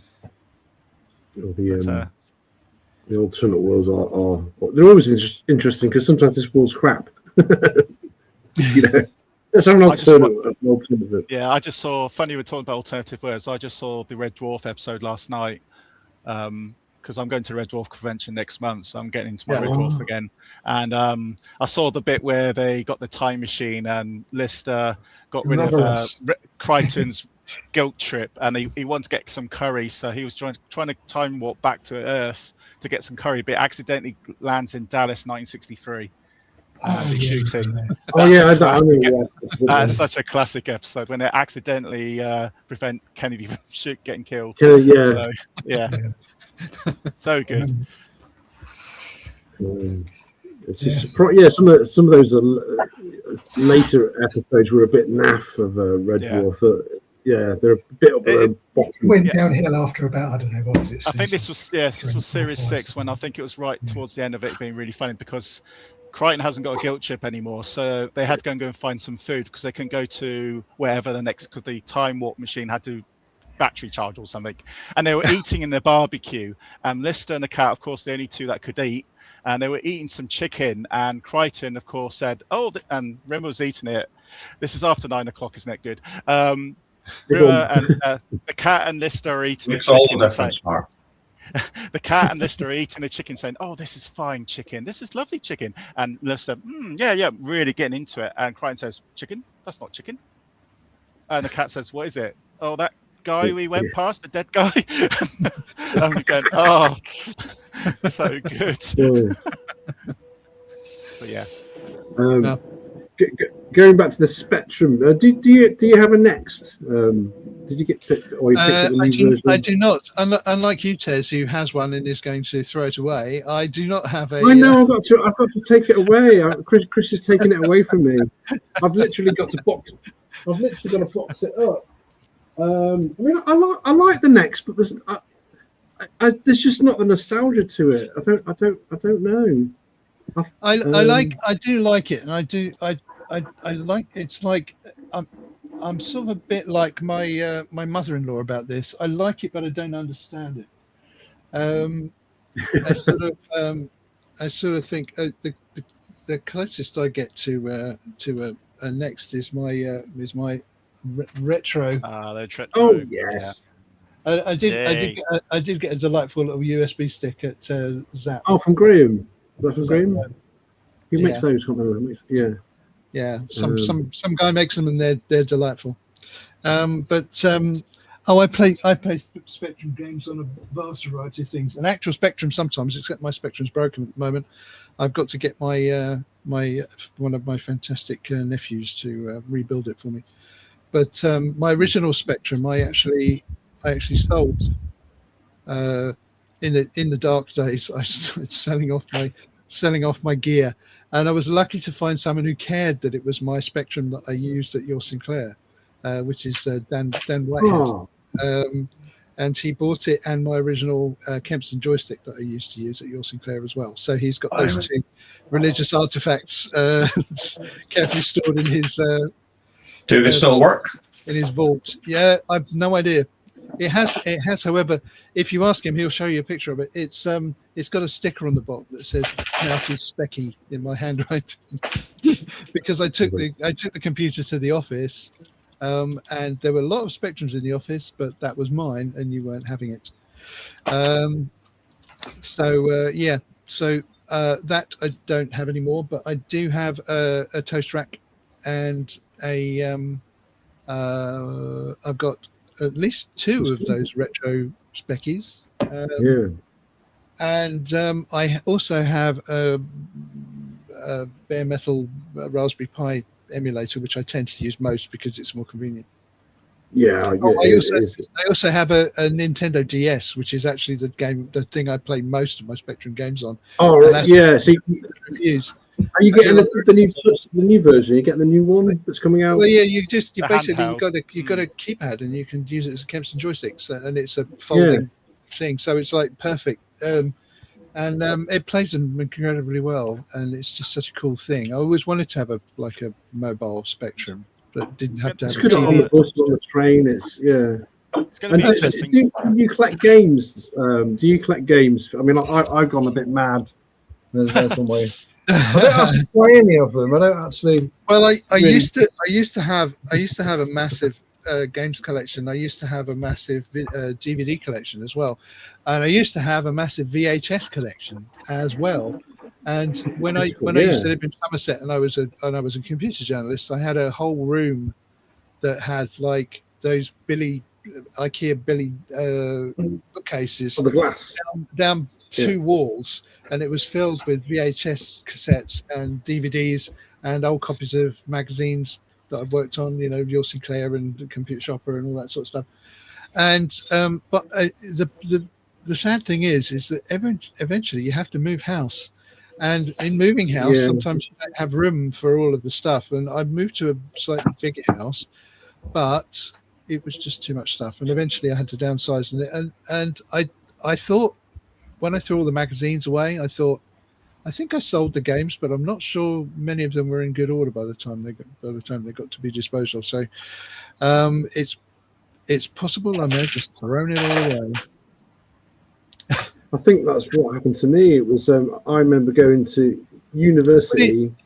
Years pass, and it becomes less important, Yeah, you just move on, don't you? Have to. Well, you're raising kids as well, and your priorities change, Yeah, they just go. Things go in the attic or in storage. Storage is very expensive, isn't it? Though, so. But I had two great big boxes full of Spectrum games, and I think my second year at uni, I got a bit nostalgic. Oh, let's bring the Spectrum up. This is like, I don't know, 93, 94. And then when I moved, I was just like, oh, I can't be bothered carrying these boxes. I'll just leave it in the house, in the attic that I'm moving from. And I left like a huge box of Spectrum game. But now I just go back and buy them because it's a cheap thing to buy. It's not like buying vinyl records or. Well, I do regret getting rid of all my physical media because it's just like, well, you can get it online. You don't need physical media, and that was a good space saver, especially when I downsized from my family home and moved down here to Wales with Jude, because there's no room in this house, and I had a big 3-story house rammed to the gunnels with physical media, and that doesn't fit into one room in a small suburban Welsh house, so it all had to go. And I do regret losing some of the physical media because now, of course, physical media is on the rise again. It's like something, because streaming is all very well. Like vinyl and everything. They can just turn it off anytime they like. So I think I do have one Spectrum cassette still. I'm not sure if I can lay my hands on it. I'll see if I can quickly. It's up. I think I sent you one up years ago. I think it's Oh Mommy. It's on the box of the first shelf on the Brian. It's actually one of the first games I bought. One of the first pieces of software. Yeah, okay, true. What is that? Hold on, I'll just speak. Melbourne Draw. I'll make you big. There we go. Melbourne Draw. Wow, yes. Yeah. So that was used in The Hobbit and Mugsy. Yeah, I believe. I bought it very soon after I bought The Hobbit, I think.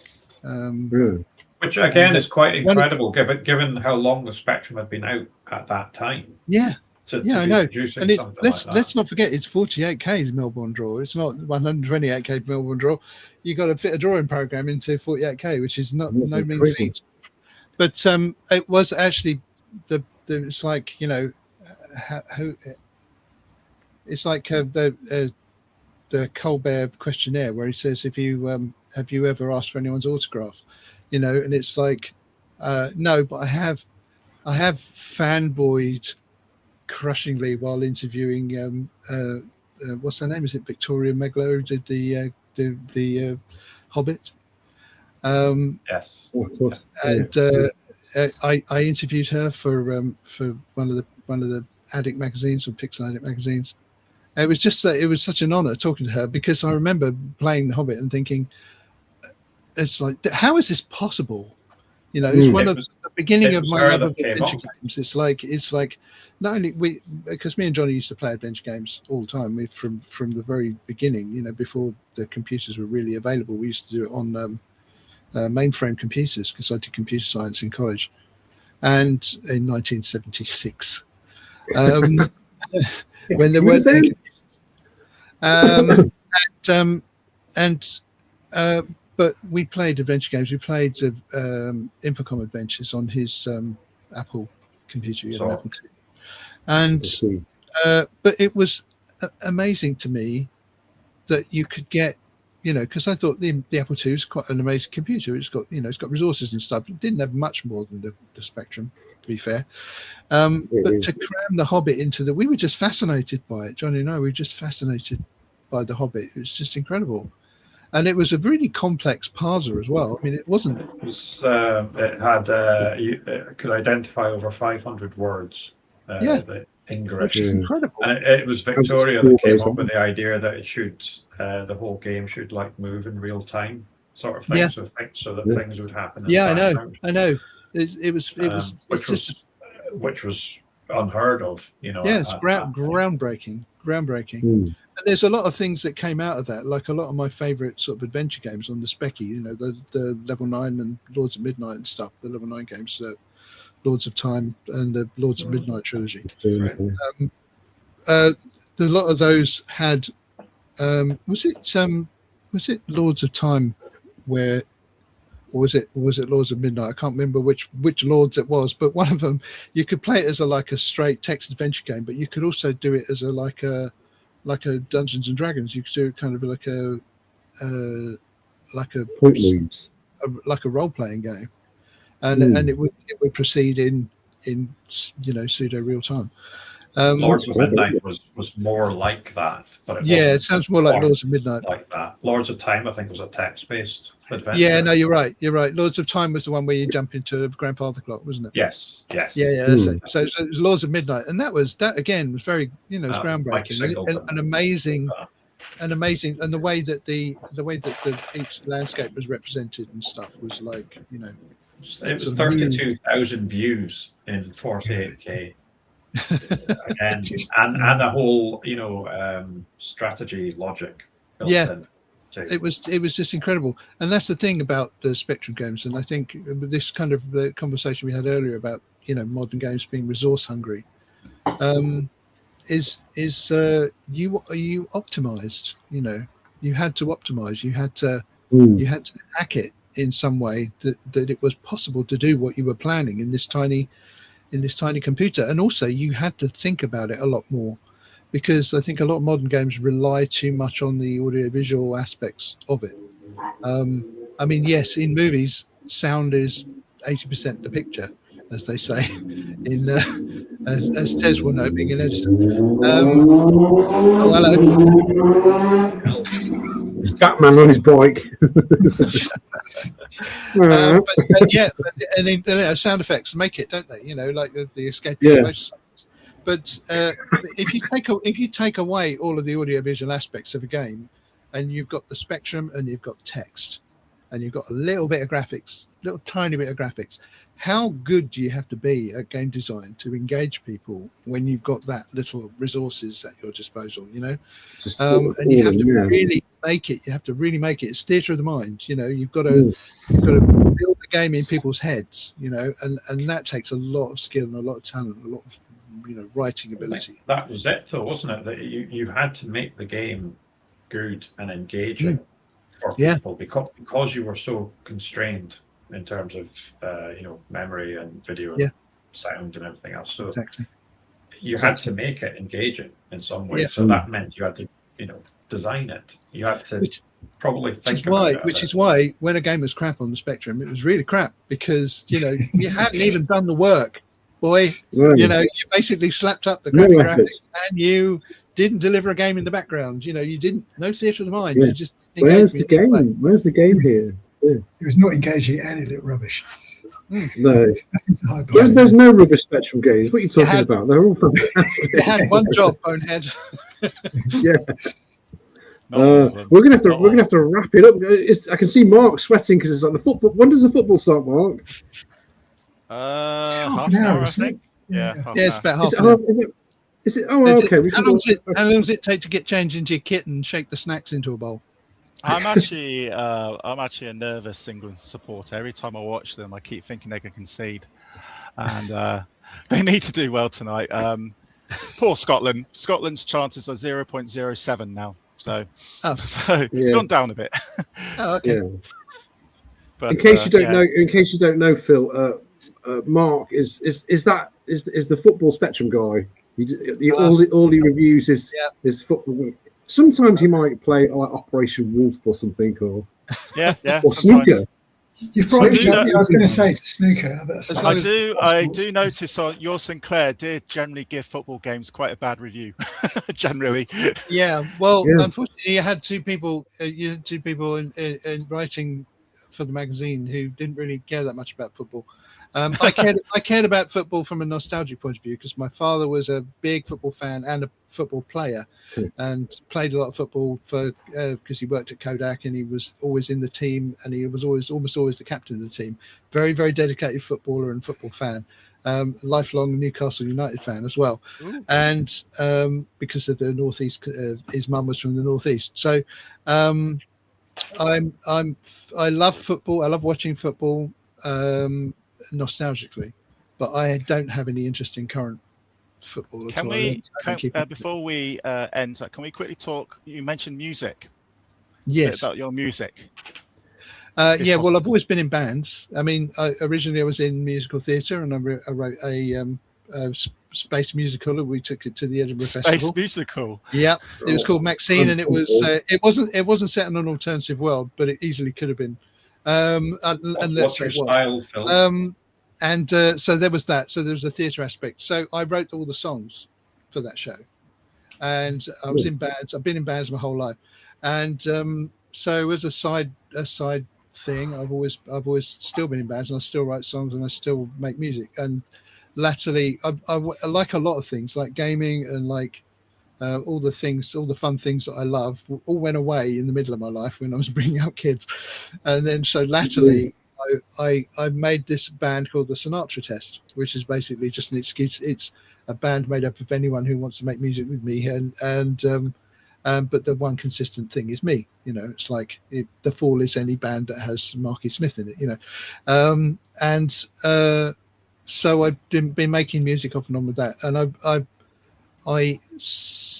I've done a lot of sessions for Dandelion Radio, and I worked out that it was like every 3 years we did a session for Dandelion Radio, and I said really we should do it a bit more frequently. But so always making music, and and these days since retirement I've actually been running a podcast / music radio show on Mixcloud. Basically just playing all my favorite records for an hour and talking about when I heard them, what they mean to me, and anecdotes from my past. So it's like a musical memoir.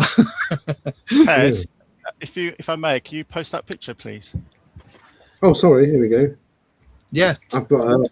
There we go. You, the picture postman. Yes, I am today. You are. Here we go. You've got yes. Yeah, so there's the 15th anniversary remaster of the album. Wow. Which I made after I got made redundant from the theatre school. This is on Bandcamp, by the way. And there's all the Dandelion Radio sessions, which I put out as EPs, and the one with the robot, the P''SS trickles down on our heads. And the Tide of Stupid were the more modern ones, and the other things are just experiments. Oh yeah. But I put stuff out reasonably consistently now. The radio shows, and I'm working on the next Sinatra Assist album, but I'm not sure. We'll see how it goes when I get the new Behringer mini Moog when that comes out. I get the Moog. So, yeah, so it's like purely analog. Yeah, this can be found on Bandcamp, by the way, everyone who's interested. Yeah. Well, I sent Tez the link to my link tree, and that's basically got links to all my shenanigans if anyone's interested to. Oh yeah, here we go. At the top of the chat there, it's I'll show you. There is a link to your LinkedIn. So there we go. There we go. If you can right up at the top of the chat, so that'll pretty much take you to anything that I'm anything. Yeah. You know, we can pin that in the Facebook from it. It's interested. Cool. Also, talking music, Phil. What's I mean, there's some great tracks on the Spectrum. What was always this little earworm on the Spectrum for you? What was the kind of obvious one? Apart from the Rocky Horror Show, which I've heard probably more than I've heard anything else. I can't remember any ZX 128 music. The thing about my car. the thing about 128 music is it came out, all the 128 games and stuff came out a little after my tenure on the Sinclair. So I didn't see as many of those games as I did for the 48K ones. But I think Fish came out on the +3 at some point. But that was like towards the that was towards the end of my tenure on your Sinclair. So, but yeah, I've always made music and I've always loved music. So, it's always really important to me. So I did always love the fact that the music on the Spectrum was getting better, but unfortunately it got better a bit too late for me. You missed out there. There's some great AY tracks. There's some great 48K ones. Tim Collins stuff. Really good. I was a big lover of the sound on the Spectrum. I mean, especially when people went the extra yard, for things like in Sentinel, there was a sample of the music. Sort of, there was a musical figure. Down, when it appeared, that's it. And that I always loved that. It was scratchy 8-bit, horrible, probably 1-bit sampling. But you didn't care at the time. It was just there. No. It was like, wow, my Spectrum's playing that. Yeah. What's that song called? Robin of the Wood. That was a really long kind of welcome to. I can't remember the whole thing now, but it was about 10 words. I remember being amazed. What game was that? What game was that song?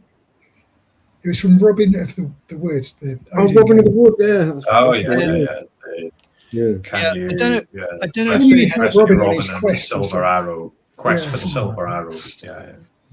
I don't know if they had any. Did they have any sound in the Impossible Mission game? Because there was sound in the very little compared to the 64 anyway. It didn't have speech or anything.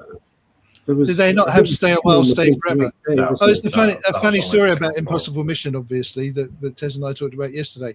I did a video on a little while back because I said, there's a version of Impossible Mission on the ZX Spectrum. I had no idea. Let me look up the review, and guess who did the review? There must be loads like that. Yeah. It's like you say, because I'll watch the Discovery Channel, and they show a lot of old Discovery UK, whatever they were called, and my mum will be watching a makeover show, and I was like, oh my god, I edited that in 2001. So past lives, Well, I must have spent 6 weeks on that. I can't remember anything of it. I can't remember anything about it. Well, I'm regularly interviewed by people who want to talk to me about my time on a particular magazine that I have absolutely no memory of working on. Several times, and I've had to look it up. It's a good job the internet's around because I look at schmuck. Because there's someone said, "Oh yeah, we want to talk about your time on Commodore format," and I said, "Sure, and I had to go and look it up." And I've written 4-part things on how to write basic programs and stuff for it, and then gradually these memories started creeping back of going to the pub with Sean, who worked on the magazine, and then it's completely wiped from my memory. It's like Sherlock Holmes, I don't need to know that anymore, so it's wiped. I was looking at some of your loading screen that we were talking about earlier, I suppose, isn't it? Yeah, I was looking at some of your reviews. Just going through archives and flicking through physical magazines, and I can't believe you gave Roadrunner 7 stars, so 7 out of 10. You probably don't even remember. Yeah. Well, you see, here's the thing. Here's the thing about me and ratings. It wasn't until like 10 years ago that Marcus revealed to me his strategy for how to mark things, which is fantastic. The Workman method, I recommend it. I was notorious for overmarking games. I just couldn't decide what to give them because I just thought everything was great, and because I'm a noodlehead, and so I would say yeah, it's great. We give it an 8, and Teresa and Marcus would in unison shout no. No, it's a 6. It's a solid 6, and it. No, I quite like it because they're like, no, stop it. Yeah, a lot of your reviews, looking through them, were 7s. I mean, obviously you were with Mega Games when they did it. A lot of them were 7s. So guys, what's Phil going to review? What's Phil going to rate this game as? What do you reckon? 7? Yes, he's going to rate it 7. Test. Picture alert. Doing it now. Picture alert. Picture alert. I had a reputation, guys, for overmarking and well deserved, richly deserved. The Berkman method is really good. It's like goes along the lines of if it's the best thing you've ever played and you'd pay for it with your own money, it's a 5, right? It's out of 5 because it's easier to talk about. If it's a waste of everybody's time and the people who did it should be thoroughly ashamed, then it's a 1. If it's okay, it's a 3, you know, or if it's a little bit more than okay, it's a 4. And you can revise up or down by half a point, but no more, you know, after you've replayed it. So that's the method. If it's not shameful, and they shouldn't be ashamed, but it's just not very good, then it's a 2. And that's his basic kind of formula for doing that. And you know, I'm working and earning a living as a game reviewer and not being able to mark to save my life was a personal tragedy, which I'm happy to share with you. You're just too nice, Phil. Because your Sinclair had the seal of approval with the seal balancing a ball on its nose. That was my joke. I made that joke up. Oh no! You just I don't think you see it. You can't see it on the phone. There we go. There's the seal, and it says, "Is this true? All games reviewed in screenshots are finished products." Was that true? It was. I would say it was 99% true. That's pretty much. Every once in a while, we didn't like reviewing things that weren't finished for obvious reasons, but if we were assured by the developer that it was, you know, it wouldn't be materially changed from what we were seeing, then we'd allow it. But it was risky. It was risky doing unfinished games. I think we did it once or twice. That's why the 99%. I think we did it once or twice where they said, no, it's fine. It's going to be fine, you know, because, you know, the kind of the geezers you get sort of marked in these games back then. And they say, no, it's fine, mate. You know, it's all right. You just play. It's going to be like that. It's going to be exactly like that. I promise you. And it wasn't, you know, because it was they couldn't get it to work. It was fine, the bit they showed us, but they couldn't get the rest of it to work, and it slowed the whole thing down, and it was unplayable. And so we never ever did that where we could. Yeah, I think maybe other magazines were. You had to be able to stand by it. Yeah, guys. I believe I told you yesterday. I've never knowingly met anyone who works on Sinclair User. They're all ashamed. maybe they see me coming and run away. I don't know. Yeah, maybe. No, there was rivalry between those two, though, right? Wasn't there? I know you were saying there wasn't really. There was genuine rivalry between. Well, there wasn't so much rivalry. There wasn't so much rivalry with Sinclair User. It's more like a sort of unadulterated scorn. I mean, those poor guys. I mean, they were working in the same business we are with the same materials we were, but we were so much funnier than they were. To be fair, they try to be like you, I think. To be fair, let me qualify that. That's really rude of me. I would say we started out with your Spectrum being very similar to Sinclair User in that we published a lot of listings, and it was very technical. And I believe there were some game reviews, but it wasn't the whole deal. It was the emphasis was changed for your Sinclair to be more lifestyle orientated. So they wanted to be lifestyle orientated, but the only lifestyle it ever oriented towards was games development or games playing. So we changed the magazine. If you compare your Spectrum and Sinclair User, very, very similar in sort of tone. It was a much more serious tone, except that when you go back and read your Spectrum, it's a lot more your Sinclair like than you remember, because I when I did that survey that I sent you, I did that sort of overview of my time on your Sinclair.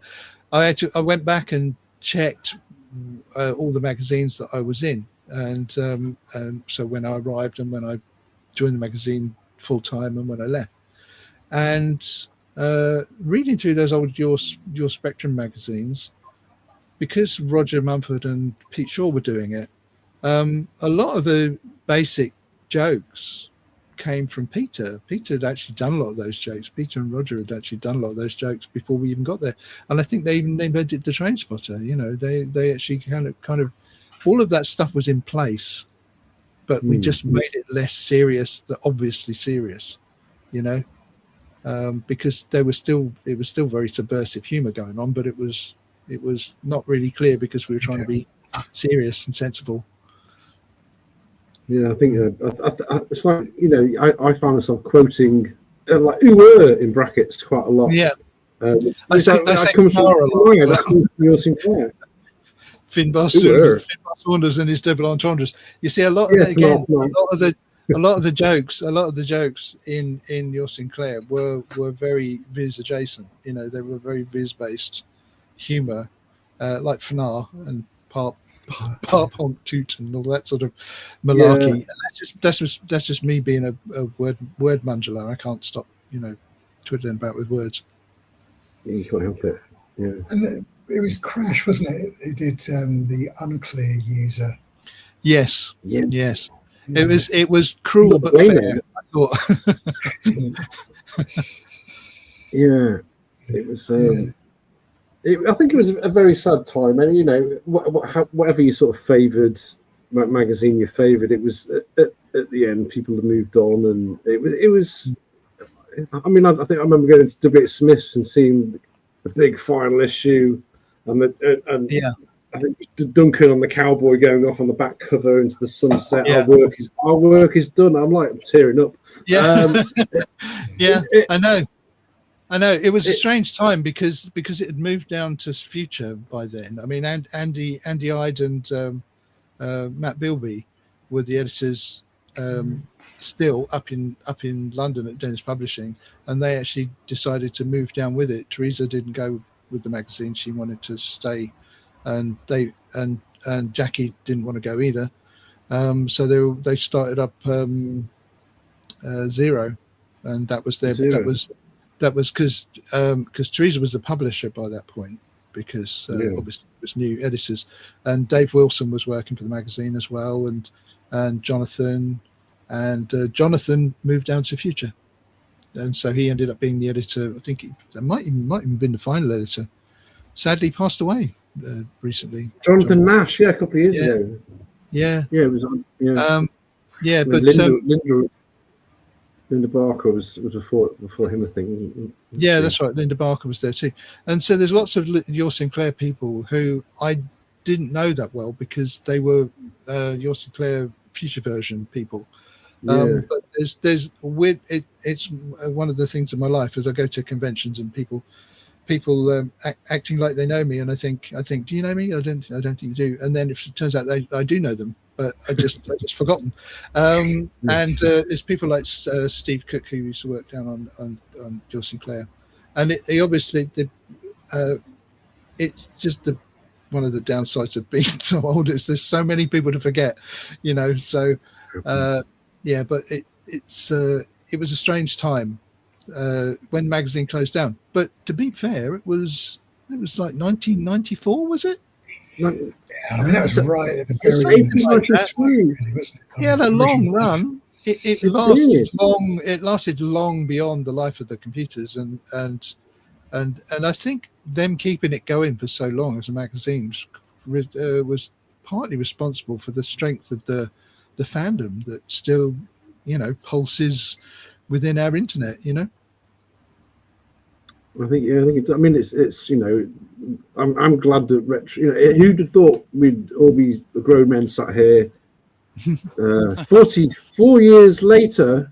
Yeah, is that right? Yeah, 44 years later, talking about old games and magazines that we poo-pooed in our sort of in our sort of mid-20s and moved on, kids, marriage, jobs, careers, all that kind of we've stuff. We've got better computers now, and look where we are better now. Computers now. I need a better one. Come back to the well. Spectrum games on PCs. It's that old age-old thing, isn't it? I'm just delighted that anyone's still talking about it. I mean, it's a fabulous time for me to reflect on. It's a fabulously exciting time for me to reflect on, and obviously for everyone else who was involved as well, the readers as well. So it's just nice to keep these things alive, and I think it's important too. Speaking as an old guy, I think it's important to nostalgia is not just about living in the past. That's not it at all. It's about sort of for me, it's about understanding it. It's about going over it and saying to yourself, what was it about this that turned me on so much? Because there's there's other things I like, but there's nothing I liked that I like as much as this. Why is that? And that I think that's that analysis, that sort of self-reflection, sort of is philosophically quite an important thing. It's not just frivolous wibbling wibbling with old games. It can be, but I think there is a purpose for it for us, emotionally. Obviously, to find the joy in similar kind of things. Well, we have 8,500 members now on the Speccy Experience. Yeah. So there's clearly quite a lot of people. There's clearly an appetite for it. Every day. Yeah, for sure. It's nuts. I mean, sometimes I can play a game on any old Spectrum game, and I can smell my old bedroom. Yeah, I know. It is incredibly evocative. That could go one of two ways.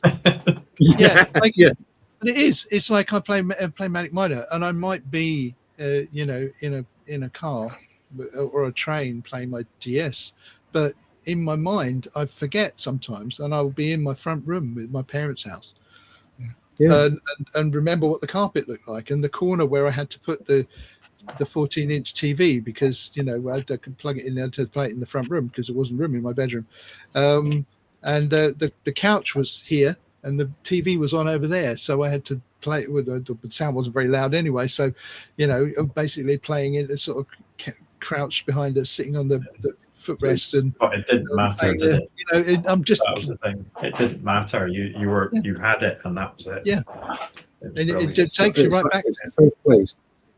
The Spectrum is a safe place. It's familiar. It's warm.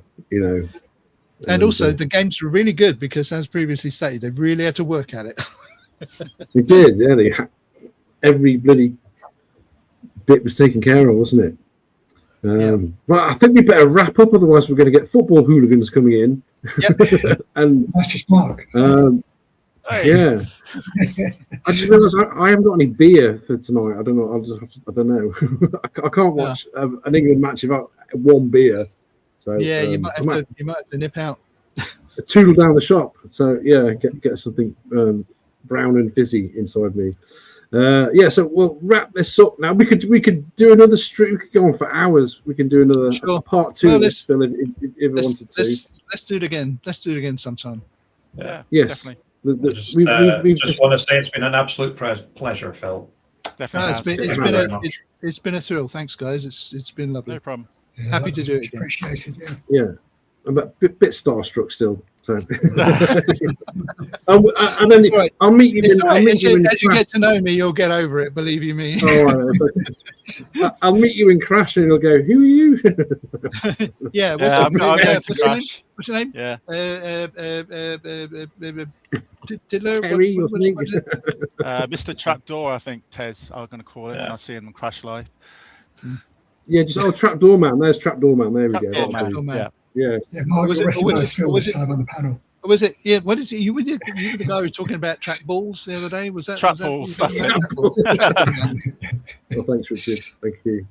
Well, yeah, just want to say thanks for people in the chat as well for commenting and sitting through us all 5 guys talking everything Spectrum. We have another stream coming up, Mark. Sue, when's that? July 25th. We've got Stuart Middleton, Mr. Commando. Oh, well, yes. So, that's going to be interesting. Excellent. Yeah, and he did other games as well. So cool. Yeah. July 25th. So that's just over 4 weeks. 4 weeks. No, just 4 weeks. Hopefully the weather's cooled down, but it probably won't. Yeah. Thanks, Will. Oh yeah, well, see you. I'll see you. Yes. Right. Yes. Well, I'll press the live stream if you want to hang about for a bit at the end for a little wind down. That's great. So we'll see you on the next Speccy Experience live stream in July. There we go. Yeah. Thanks for watching, guys. Thank you again, Phil. Bye, everyone. There we go.